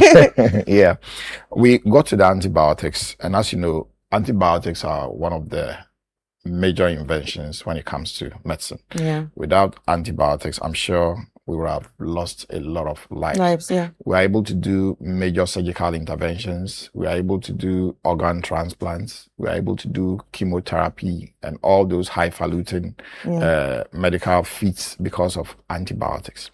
But the challenge is that just as antibiotics help us to be able to curb or destroy or kill bacteria, if they are not also taken well, like you said, we can have challenges. Right. And what normally happens is that if, for example, you are taking an antibiotic that is not indicated for a condition, that's one of the ways we abuse it. So a wrong diagnosis for a condition, that is a way of abuse. Right. The second way is antibiotics are actually for bacteria. Like we mentioned last week, antibiotics are not for viruses. That is a challenge. Oh, okay, wait. So let's break it down again. Antibiotics are for bacteria and not for viruses. So, but a lot of people have been using it to treat viral conditions. Infections. And that's where the challenge is. So like coughs. Common cold, so coughs are viral. Most of them are viral. Sore throats. Sore throats, most is viral.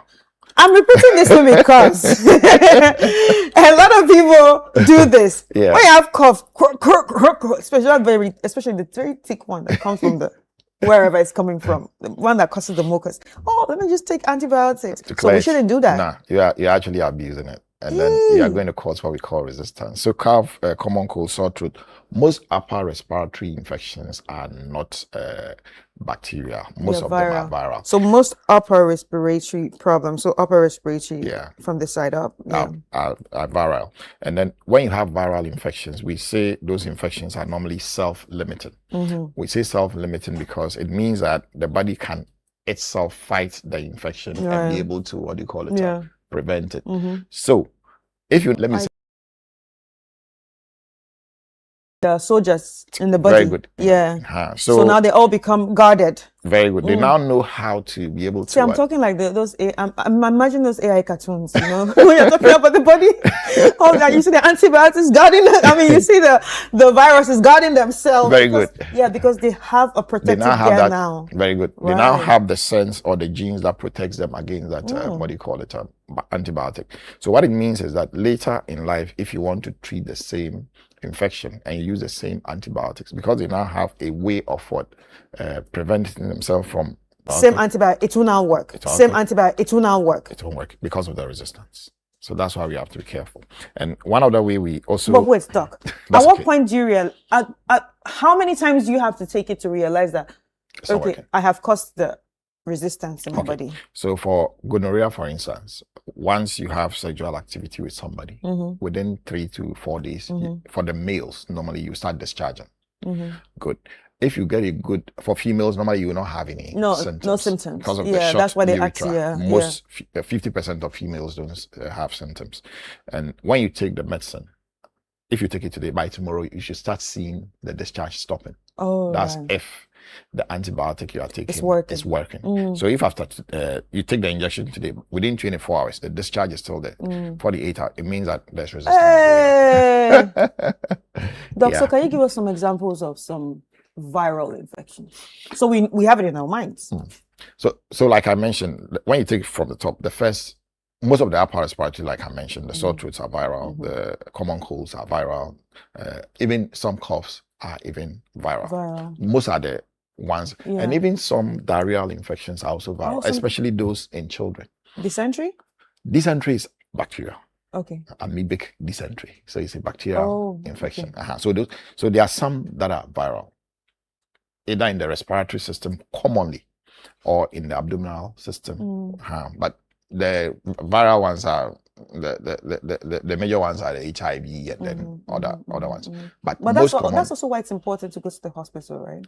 Very, very important. So before you start taking any antibiotic, one of the best things you have to do is to do a test. Because when we do a simple test called the full blood count, it's able to tell you whether it's a bacterial infection, viral. And even if we are not sure, we can go and do what we call a blood culture.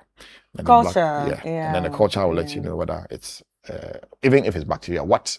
So you see, we even go to the extent of knowing what bacterium. Yes, exactly. It is. So you can know what kind of antibiotics to use. Right. But because of the doctor-patient ratio, most people will want to hit hard. So they go for the one that we call broad coverage to make sure it covers everything. And that also promotes the amoxicillin? Amoxiclav and all that. Yeah. Those ones.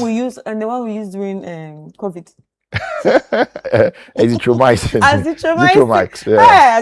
It has been abused, Oh my God. So much, I think a lot of COVID people made it worse. I think a lot of people will have resistance for that because it's actually very abused. And it's one of the drugs we use for gonorrhea.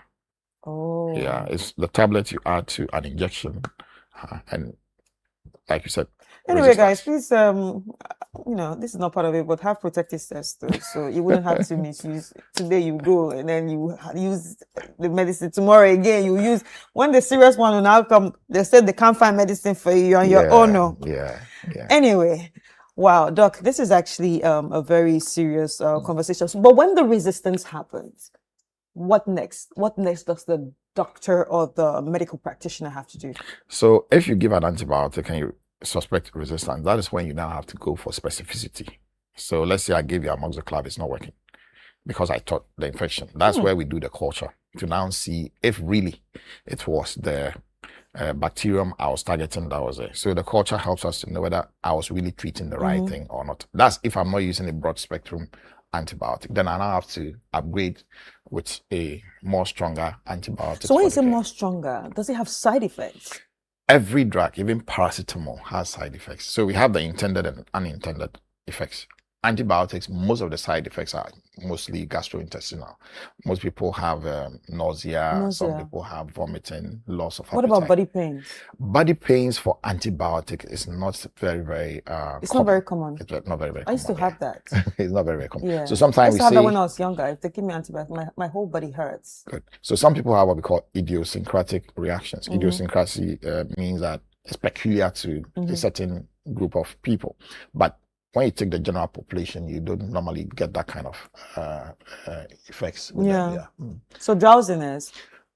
These are some of the side effects. You can also get drowsiness, but this I think is trying to distinguish between what is side effect. Sorry, excuse me. What is side effect and then an allergy is. Right. So, like we mentioned, the constipation, drowsiness, nausea, ankle swelling could be due to inflammation. Edema. Very good. So when you push when or you press the skin, it dips. It dips. That's what ankle swelling is. Should I be worried when I have edema? Or You should, because normally if you have swelling of the feet, especially both feet, it could mean that the kidneys are not functioning properly. One, it could also mean that you sit for long periods. Mhm. It could also mean that the liver has issues. But if you're on a drug and you're having such, you need to stop immediately and then seek medical doctor. intervention. So these are side effects of commonly used medication: Mhm. nausea, drowsiness. Constipation comes with the use of opioids. Opioids such as tramadol. yeah. And then all those ones will give you that. And then drowsiness come with the use of sedatives, sleeping tablets, diazepam. And then what about the cough mixtures? The cough mixtures are It supposed makes me to. very drowsy. Some contain what do you call it? The antitussive. Some contain sedatives, because most people take it at night so that they can sleep. So if you take it in the daytime, it may cause what do you call it? Drowsiness. Now, the way you can distinguish between an allergy and then And the side effect. the side effects are mild. predictable. Okay. If you take like an opioid, like I mentioned, you can get what? Constipation. Mhm. If you take a sedative, it's predictable based on the dose. Now, the allergies are not predictable. They are immune reactions. The immunity reacts to the So that drug. means it's affecting your immune system. Immune system, the drug, and that's dangerous. It can kill. So when you take any medicine and any of this happens, then you have should to stop. stop. immediately. So number one is the hives. You start getting Yeah. some bumps on the Mhm. skin. You can also have facial swelling. Your face becomes very puffy. Yeah, that's it. It's facial swelling. Some people also have what we call wheezing. Wheezing. Wheezing is what happens when somebody has asthma. Yeah. Can't That's kill me right. this. So that's wheezing. Doc, I'm very animated. By now, you should get used to me. I'm very animated. I can make sounds. I see cartoons in my head. So yes, I will describe it for you. You So are, really, wheezing. you are really making the program interesting. Yes, the wheezing. That's how it sounds, right? Oh boy. And then difficulty breathing, Yeah. because when you have an immune reaction, there's a lot of fluid that accumulates in the chest. So you're not able to breathe, and then you get up, you end up being swallowed in your own secretions. So that's what kills. So if you see any of this, then you have to immediately stop. And seek help. Help, yeah. So that's the difference between the immune response, which is known as allergy, and then the side effects. Mhm. Predictable. This is not predictable. All right. So, Doc, I'm going to talk about the hives, right? The hives, right? I got a hive one day using a bad soap. Okay. Right. It's a very common soap. I think it was expired or something. I Mm. didn't know. So at that point, was I supposed to go to the hospital? Well, if it's not that bad and it's just localized to the Oh skin, no, it you was all over my face and my hand, and it was scary. So normally when that happens, one of the medications you can take to help is a steroid. Okay. Steroids help. The steroid creams? Creams can help, but if it's that bad, you may have to take the tablet. Prednisolone is one of the examples Right. here. So we give you such to bring down the immune response, and then that should be fine. But once you start having difficulty breathing and wheezing, then it's more like you've had an asthmatic attack. Yeah. That one needs to go to the hospital for nebulization, so the airways will open up again. Yeah. Doc, So one drug can cause all this. Yeah. This is actually very serious. This Yeah. is actually very serious. Yeah. And at this point, it's actually telling us that we need to be careful when we use drugs or Mm. any sort of drugs. So we actually need to research. We That's need right. to talk to the doctors. We need to talk to our pharmacists. But if it's like that, so why do pharmacists actually just give us medicines over the counter without asking us real questions? I must say that it's not every part of the world this happens. Mm. It's in parts of the world where regulatory agencies are asleep, Right. where people don't make sure that we make regulations and then we don't abide by Mhm. them.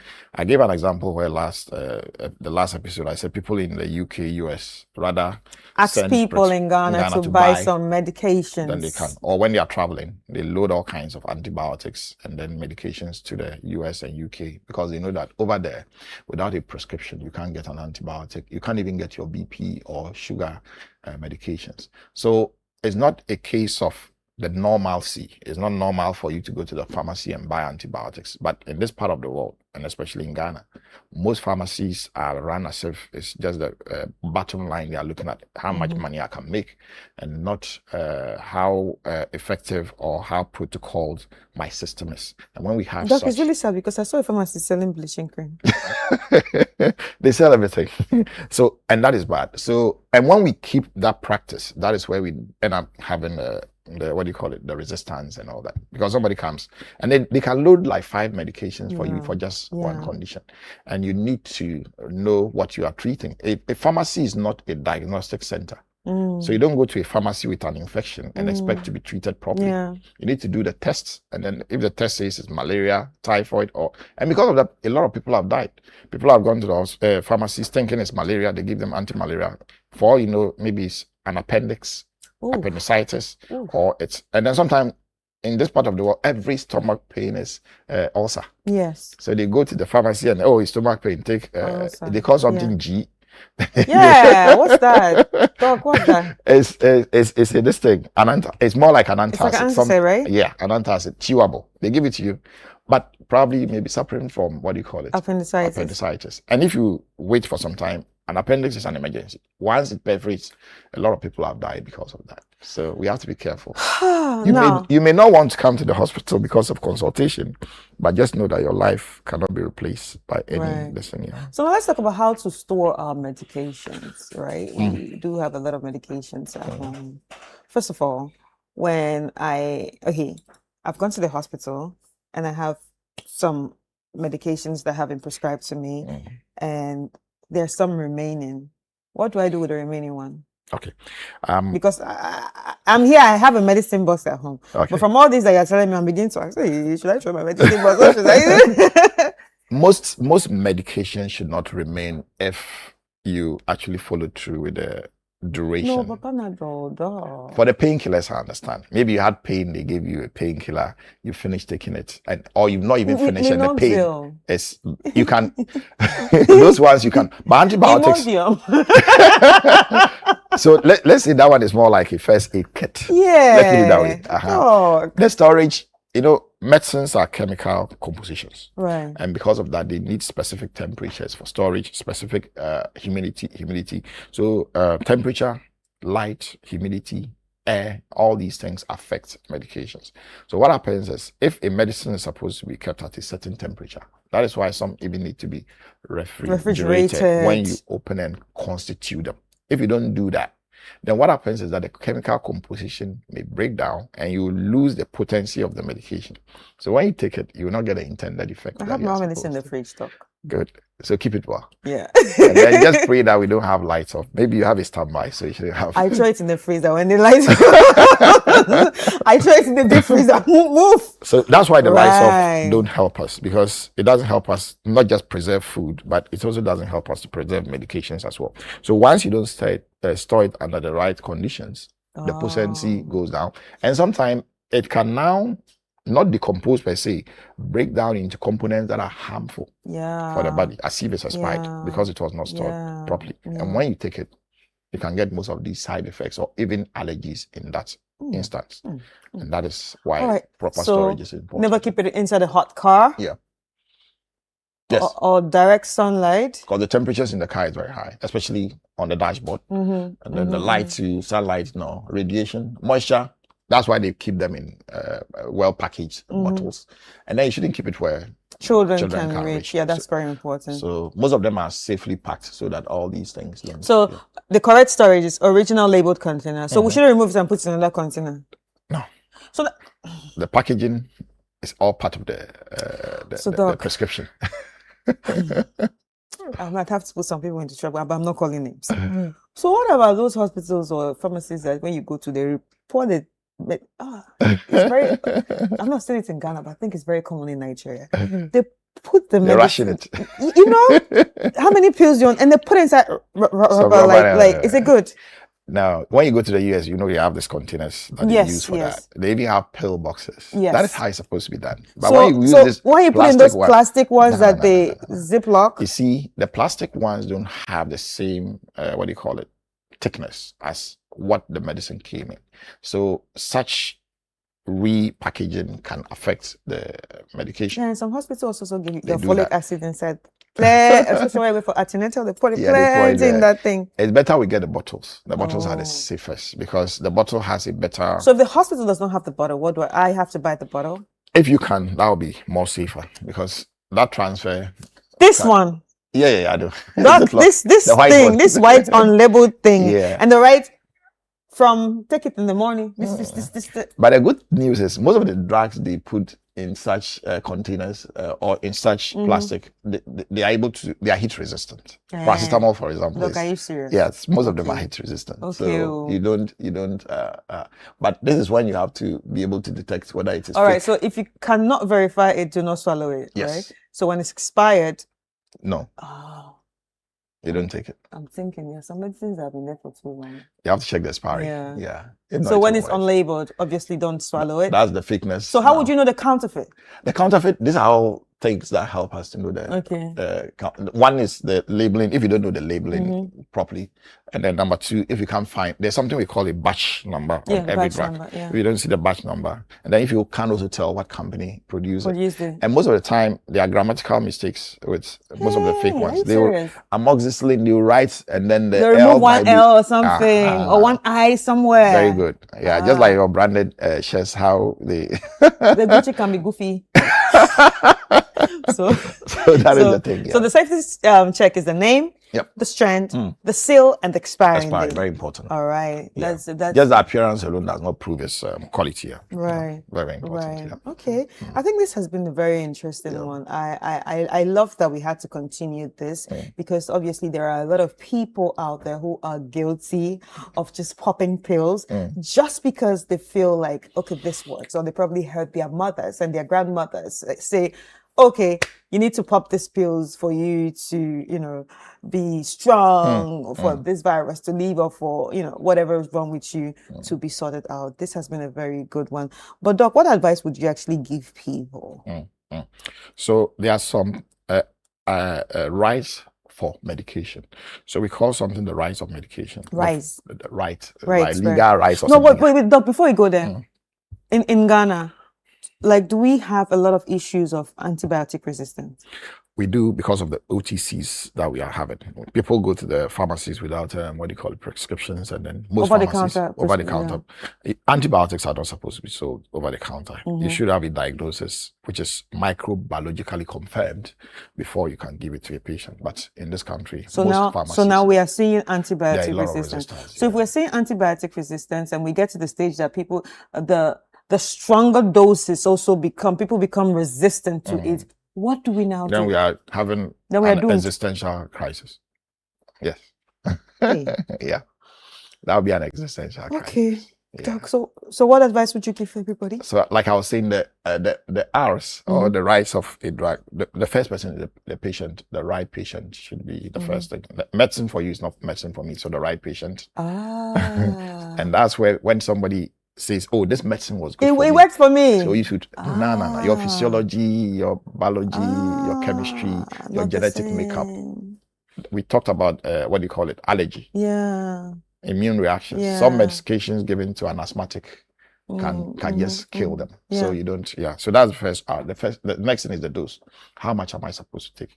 The next thing is the time. What time am I? Some medications are supposed to be taken at a particular time because of the way it's supposed to work. My head because I've always been guilty of that. The time, and then the duration. Yeah. These are basic things we should always find out. And then we should also let doctors know if we have any what do you call Underlying conditions. issues, There's yeah. something we call GCPD. Yeah. Some medications are not supposed to give you if you have given to you if you have it.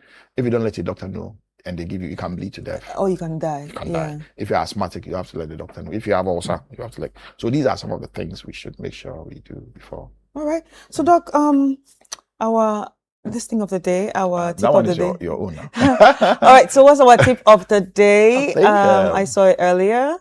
Maybe right. we can. So our tip of the week actually is medicine becomes healing only when the right patient takes the right dose at the right time in the right way. Very important. This has to go to each and every one of us. Thank you so much, Dr. Ebo Daniels, who's a medical director at Solis Hospital. Thank you so much for this education. I think we have actually broken down the importance of taking medicine the right way. And ladies and gentlemen, if you're watching me, remember, if you go to the hospital and you are prescribed any medicine, remind the doctor if you have any underlying issues or you're taking other drugs. So there won't be any interactions that actually might harm you or cost you more than what you are already going through. My name is Chris Carter, and thank you so much for joining us today on Doctor in the House.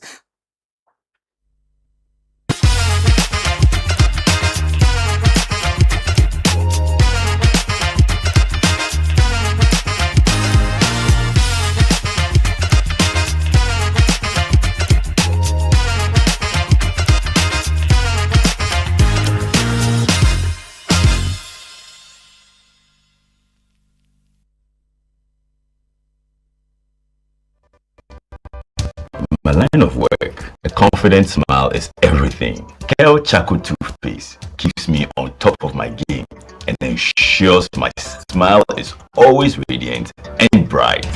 With the tiring nature of my job, we spend several hours under the scorching sun. To keep our teeth white and our breath fresh all the time, we use none other than Kel Charcoal toothpaste. Kel Charcoal toothpaste. You're on a case and in a kit one. Sama yo kendini. Who be here? Some make us a papa to a man for Kel Charcoal's natural ingredients. And a bomb is simple buying. A man is swing. The sauce of Mama Hotos so I will beg you. Kel Charcoal toothpaste. Choose Kel Charcoal toothpaste for anti-cavity, whiter teeth, and fresher breath all day. Available in 80 gram and 150 gram. Grab yours today. Kel, happy smile. This advert is FDA approved.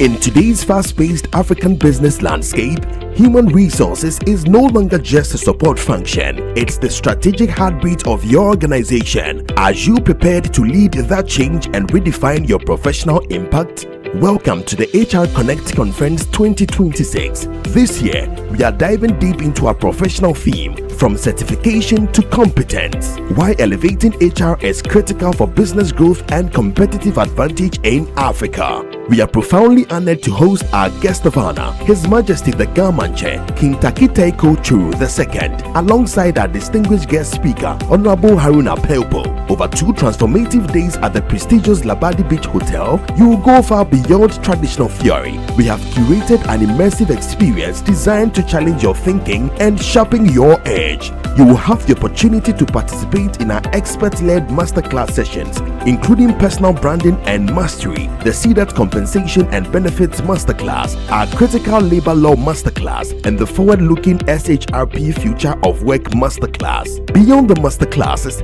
you will gain rare, high-level perspectives during our exclusive C-suite sessions, engage in intimate fireside chats, and participate in our interactive table talk sessions focusing on HR mentorship mastery and the latest in HR tech. Proudly partnered by CDAT Consult and SHRP, this is the premier gathering for HR professionals ready to shape the future of our industry. Mark your calendars for July 30th and 31st, 2026, starting 9 a.m. sharp each day. Elevate your practice, drive your business.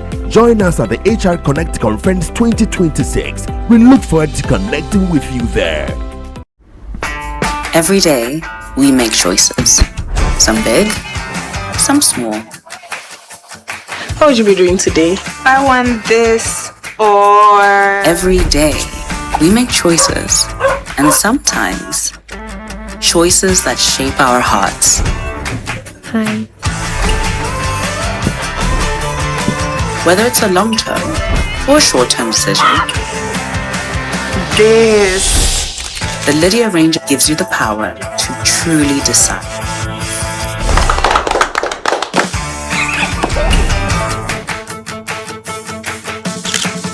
With Lydia, you truly decide.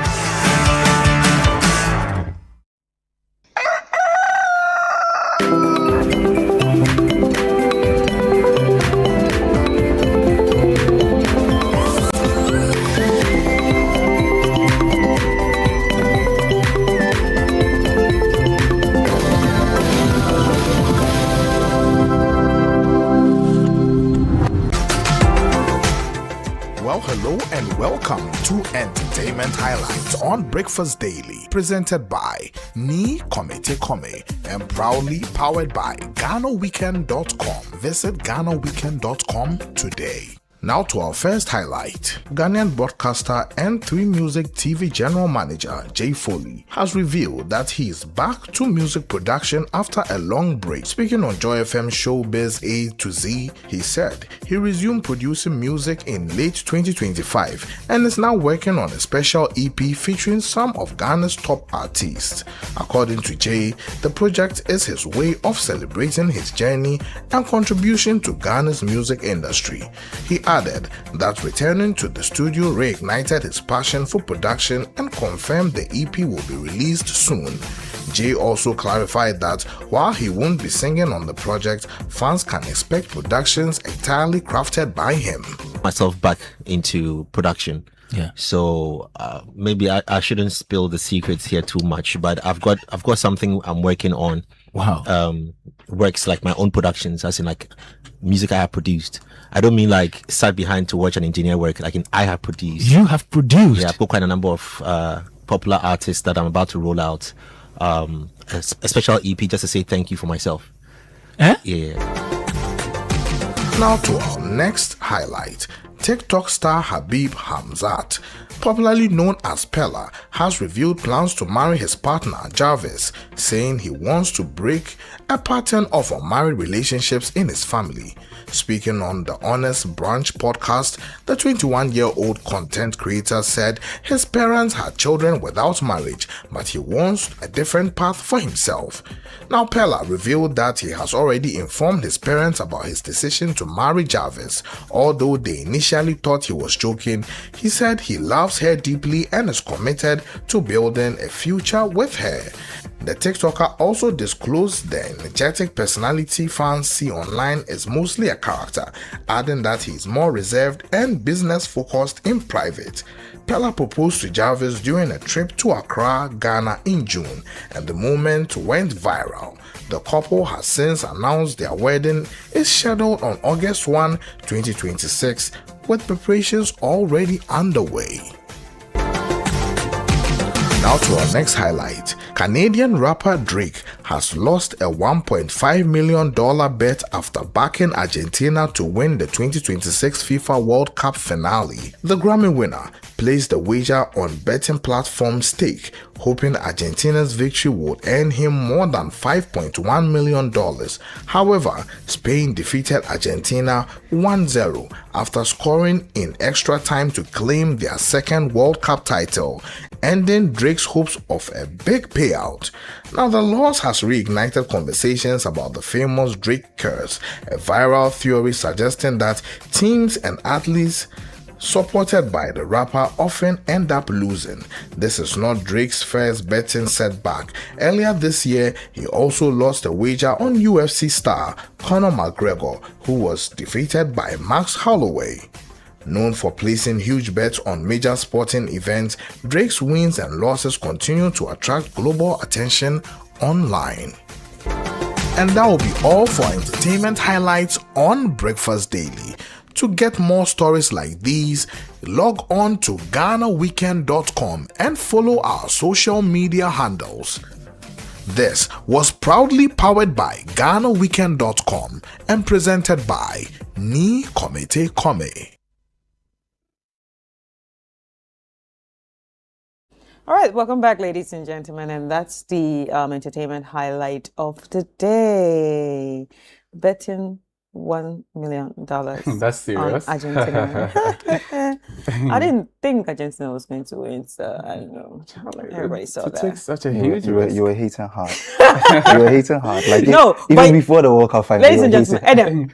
Welcome, Adam. Thank you. How are you? I'm good. And of course, one of them is here. It's all about sports. So, Adam, we're going to be talking about sports, but I've seen a conspiracy theory that is going on about the Argentinian losing their losing I their don't match. believe those. You don't believe in that, right? But did you see it? Yeah, so the one that they said because they actually put out sort of like political flag during the English match about the island. But they'll be fined for that. About their island, island like that in Argentina. The Falkland Islands. Yeah, the Falkland Islands, saying that it doesn't belong to anybody, but belongs to them because they put out a star like that, a flag like that. And also, when things like that happen, FIFA will actually fine you or remove. This is not the first time they've done it. I think there was a friendly in 2014 against Slovenia, if I'm not too wrong. They put up a similar banner. So that they were actually called to say, if you want to continue playing football, if you want to continue playing international football, because of that thing that you did, if you don't want us to ban you, if you don't want us to ban you, you have to lose the match. No, Chris, they were outclassed in the final. And you know, I think we watched. when I read the conspiracy theory, I actually asked myself, so which stage of grief is this? No, it's Because not. this is a very delusional stage. There's no People stage really of grief. believe this. No, I don't believe it. They were outclassed in the final. Like they did it. Like I think Argentina realized after the first half of the final that they couldn't play with Spain. Yeah. Because they couldn't get near the ball. And they were so rough. Yeah, that, I mean, when they usually when they The get possession, frustrated, they could when they not get get possession frustrated, they or- kind of get. They're like one of the worst Yeah, teams. this is not the first time they have Is these it kind worst of. team? Yes, they're the worst team. When they are not They winning, don't play fair play. when they are not winning, They don't play fair. Don't you know fair play in football? Yeah, You don't know fair but play in worst team. sports. They do not But play they fair did play. their They are best. the so worst. against England, there were similar things that happened. Just that they won the they're game. worst. They're the worst team when it comes to fair play. They are horrible. I think it's. Then I think secondly, then after them, Paraguay, I think- another team that is just Are horrible. you noticing the trend? They are all South American. Yeah, they're teams. all South American. It's something. Yeah. They are kind of rough with the way they So play it's their more football. characteristic of Yeah, the if- South American. especially when they are not winning. Literally, you know, other teams, even African teams, other African teams can, you know, maybe there's a free kick or something, just be like small like this, small. But they are on. You literally see the No, hand. they are aggressive. Yeah, they are aggressive. Like, Yeah. it goes forward and Yeah. then come back. They are aggressive. Like, oh no. I think it's so because it bad. was a World Cup final, the referee didn't want to mar the game with too many cards because already he gave Enzo Fernandez a red card for rough play with the second yellow card, and I think he got the first yellow card for dissent. So I think usually in finals of that nature, someone got a red card after the whistle. yeah, that happens too. Yeah. What's his name? I forgot his name. The one that was fighting. Paredes. Mm-hmm. Yeah. But he was able to get away with that. He was So it was- no, he got a red card Even after the Yeah, after even the if you whistle.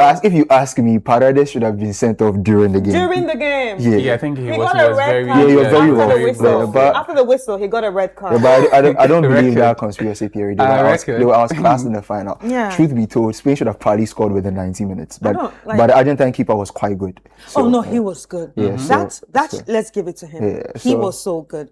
And I think in this whole competition, I actually saw a lot of good goalkeepers. goalkeepers. Yeah, I think bringing that, out the goalkeepers. yeah, I think this. He Yeah, is very one. Ghana too. yeah. The Cape Verde goalkeeper Yeah, the was Cape Verde goalkeeper yeah, too. very good guy. Yeah. And also this competition actually let us know that sometimes, especially for the goalkeeping side, age is nothing but a number. Oh, no, it's no. all about experience. I think sometimes. some of those positions for like the positions back like Yeah. at the other side of the field, like defense and the goalkeeping department, most of the it's time all about experience. yeah, experience is kind of the marker there. If you are more experienced, you can make better decisions. Yeah. Most of the more experienced players are usually the better. That's why it's very surprising when you see young players who are really good as goalkeepers or defenders, because those kind of positions is usually being in the similar positions, Yeah. observing things Yeah. and seeing things happen regularly. That gives you the kind of experience and confidence to carry out those kind of actions.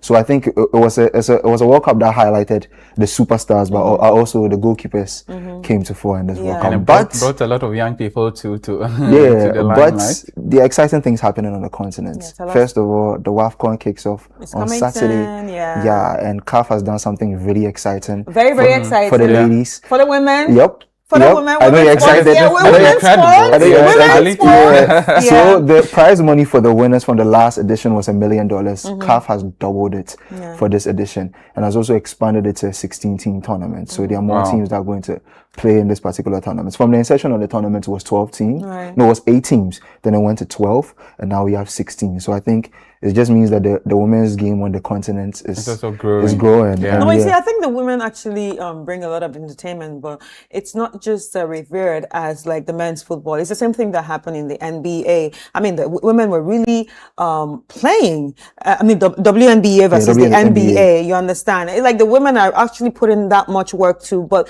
the monies that were given to them wasn't as much. Yeah, you see, it's a as head start thing. The men in both fields, the men's game has had a head start for years. Right. So the funding, the attraction is on another level. So I think these kind of things, when the CAF president was making his address and making an announcement, he was saying that when you want people to give their all, there has to be incentive for It them. has to be. There has to be incentive. He told a story about how he was doing a press conference and he spoke about how money is not really everything. And there was one girl at the press conference who said she should give him money there, and then she just find out if it's not really anything. He was just trying to paint the picture that when people see that there's incentive at the end of the road for their efforts, they go the extra mile to put in the effort and make the tournaments really look nice. I think the last tournament was a really good tournament. The Black Queens managed to get bronze. So I'm hoping that in this tournament they can go the extra mile. The extra mile. But the incentive of the cash reward is just great. And I just feel like across the continent, the last few years, we've seen the women's game grow from strength to strength. So this is kind of like a little rewarding thing for the game. So it's really exciting. 2 million is not bad. I think that's 2 million is really good. I think it's to ginger the girls too. You see, and another thing apart from the 2 million not being bad, I think also the African women football federations of all countries need to do better. Yeah. They actually need to do better. It's not about CAF coming in and then saying, okay, I'm splurging another 1 million on you people. The CAF can even throw 10 million on the women. As long as we do not fix our homes, there is going to always be a problem. And that is what we also see in all sports. We see a lot of Africans leaving their country to play for other countries. Because things at home are not great. Do you understand? But I think generally for Ghana's situation, I think across the last 3-4 years, the GFA has done really well. It's crazy because when it comes to the men's game, there's a lot of critique there for the GFA. But I think for the women's game, they've not done bad at all across the last few years. Or let me say, like last 5 years, the investment that has gone into the women's game has been great and it's seen a lot of good. But there can always be more. There can always be more. So it's exciting new horizons for the men's game too. There's another AFCON next year, and it's going to be similar to what we saw with the World Cup across Kenya, Tanzania, Uganda. Oh, I love those countries. Kenya, Tanzania, Uganda. The East African. The East African Samoa. And that's beautiful. That's beautiful. Especially those countries are non-football playing countries. Well, but you see, when you take the tournament to those kind of countries, so now they get inspired. They get a feel of how those tournaments are like, and it kind of, you see, US is not big on football, but now they understand. Now they understand it much more. So I think it's a great thing. And it was amazing, not amazing per se, but it was also very shocking and ironic to see a lot of Americans, discover what football is because of the World Cup. Oh my God, who is this? Can you imagine everybody was so excited about Haaland. Haaland became a star in America. And I'm like, he gained about 30. Well, we know Haaland. We are used to Haaland. Because we've been watching Haaland. So, they made a whole thing about him, a whole buzz about him. I'm like, wow. And these federations are all about that, spreading the football culture across. Another exciting thing too for the tournaments that has been expanded. So from 24 teams, there's now 28 teams. Yeah, and it just makes it a bit more exciting. So when you say from 24 teams to 20... So there's an extra group. Yeah, so the extra group, how now, how are they choosing? Because I know that some people have already qualified for the AFCON. That's the host nations. They've already qualified automatically. But then even the host nations have still decided to partake in the qualifying series. So they'll round it up with another team to make a group of 4 to add to the already existing. That's the host nations? No, the host nations won't end up in one group. They'll all be in separate groups. But because of the presence of the host nations, it makes it just a bit more exciting. And now there are 3 different host nations. And CAF has been all about expanding the tournaments the last few years. They want to even take it to a 4-year cycle. So after the 2027 edition, there'll be another one hosted right in 2028 so that they can start the 4-year cycle. So now for this edition, the round of 16 will feature the automatic 2 teams from each group, the 6 groups.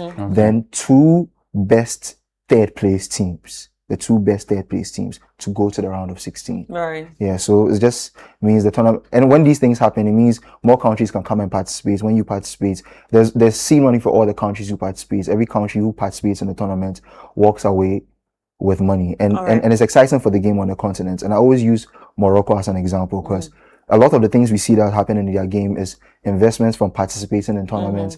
The money they got from those tournaments, they reinvested. Right. Yeah. And it's seen their game grow huge amount. And I think it's just exciting for the continent. Right. Talking about Morocco. Yeah, but wait. What about, still on this, right? Still on the qualifiers for the AFCON. What's the situation with Guinea going to play in South Africa, because they are saying that we cannot play in South Africa because we're scared of what's going on there. Oh, in those kind of situations, what CAF will usually do? Because they have written to CAF already. What CAF will usually do is CAF will organize a neutral ground for them to play. It happens with some other countries. Like, for example, Somalia is in Ghana's group for the qualifying series, and they have problems in their country. So CAF will just organize. We definitely can't go to Darfur. They'll organize a neutral ground for the game to be played there. So for those kind of things, CAF just usually handles it so that no team will face circumstances they don't want to face when they go to play a game, because it's football. You have to play in the right condition. In the right condition. So I think generally it looks like new exciting things for the continent. The Commonwealth Games too is here, and Ghana will be participating. Our team captain has been named for the tournament, Joseph Paul Amwa, with the athletics group, and he's one of our best sprinters amongst us. I'm expecting a really, really competitive game. I think usually Ghana brings home medals from the Commonwealth Games. There's only been like one edition that we've not brought a medal home.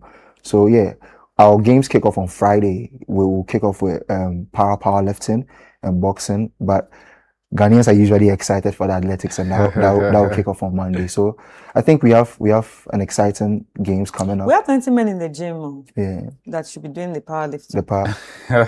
All the gyms, if you see them on Instagram, the flexing, we need to carry. It doesn't work that way. It doesn't work that way. They need to start competing. It's different if you are doing it in the gym and it's competitive. No, they need to start competing. That's what I'm saying. Well, let's look for them. Well, no, but for powerlifting and powerlifting, I think Ghana genuinely we have good athletes. So why are we not excited about it? We always wait to be excited about the athletics. Well, I think it's just generally what Ghanaians like. Okay. Interesting. But let's go back to the AFCON. The last AFCON, there are still issues with the trophy, Morocco and Senegal. What has it been? Well, that case has gone to CAS, the Court of Arbitration for Sports, and they will preside over it and decide who is the rightful winner of the tournament. So we'll be waiting for CAS verdict on that.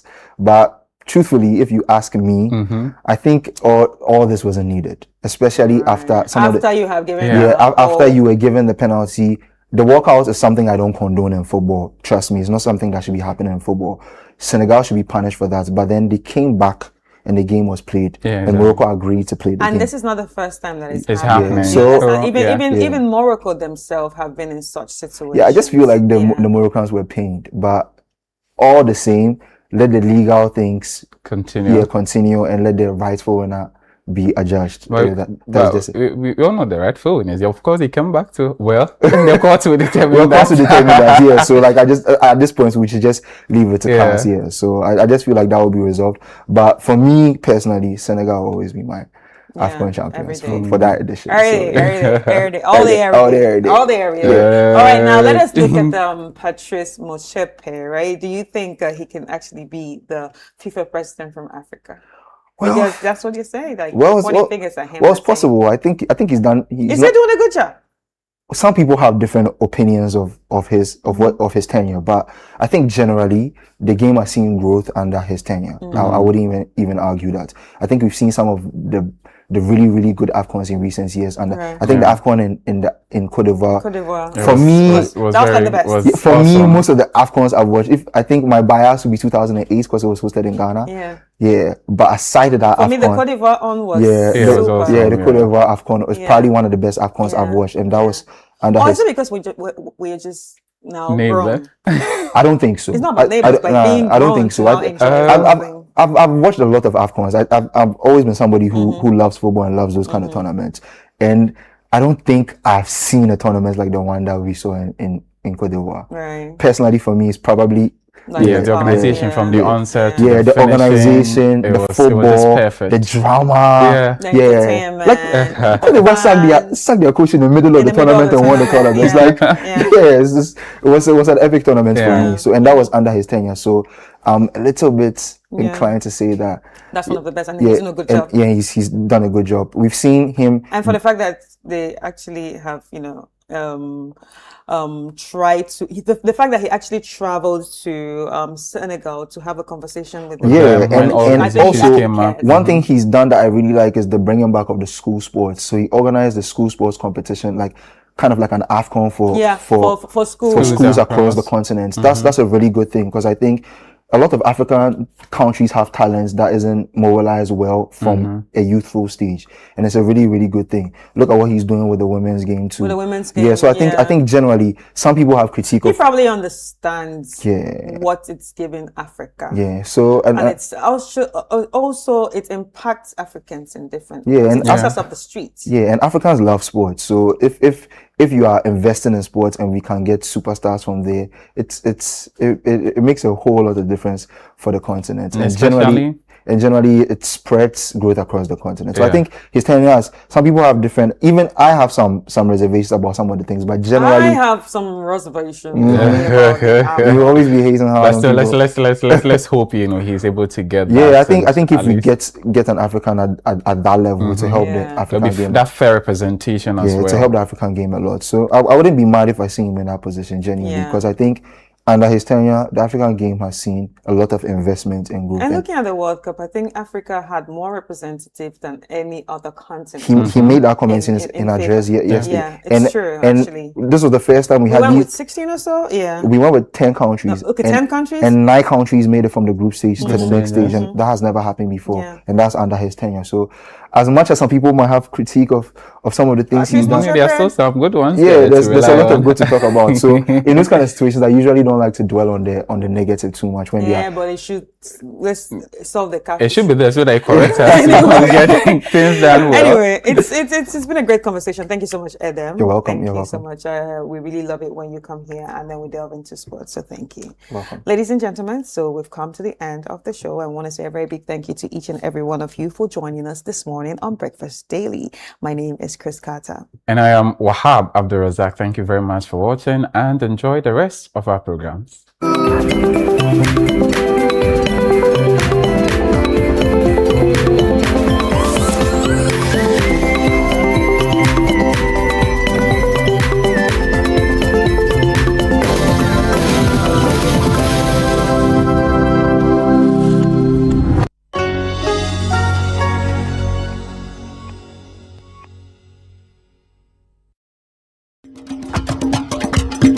This August, join us on Channel 1 TV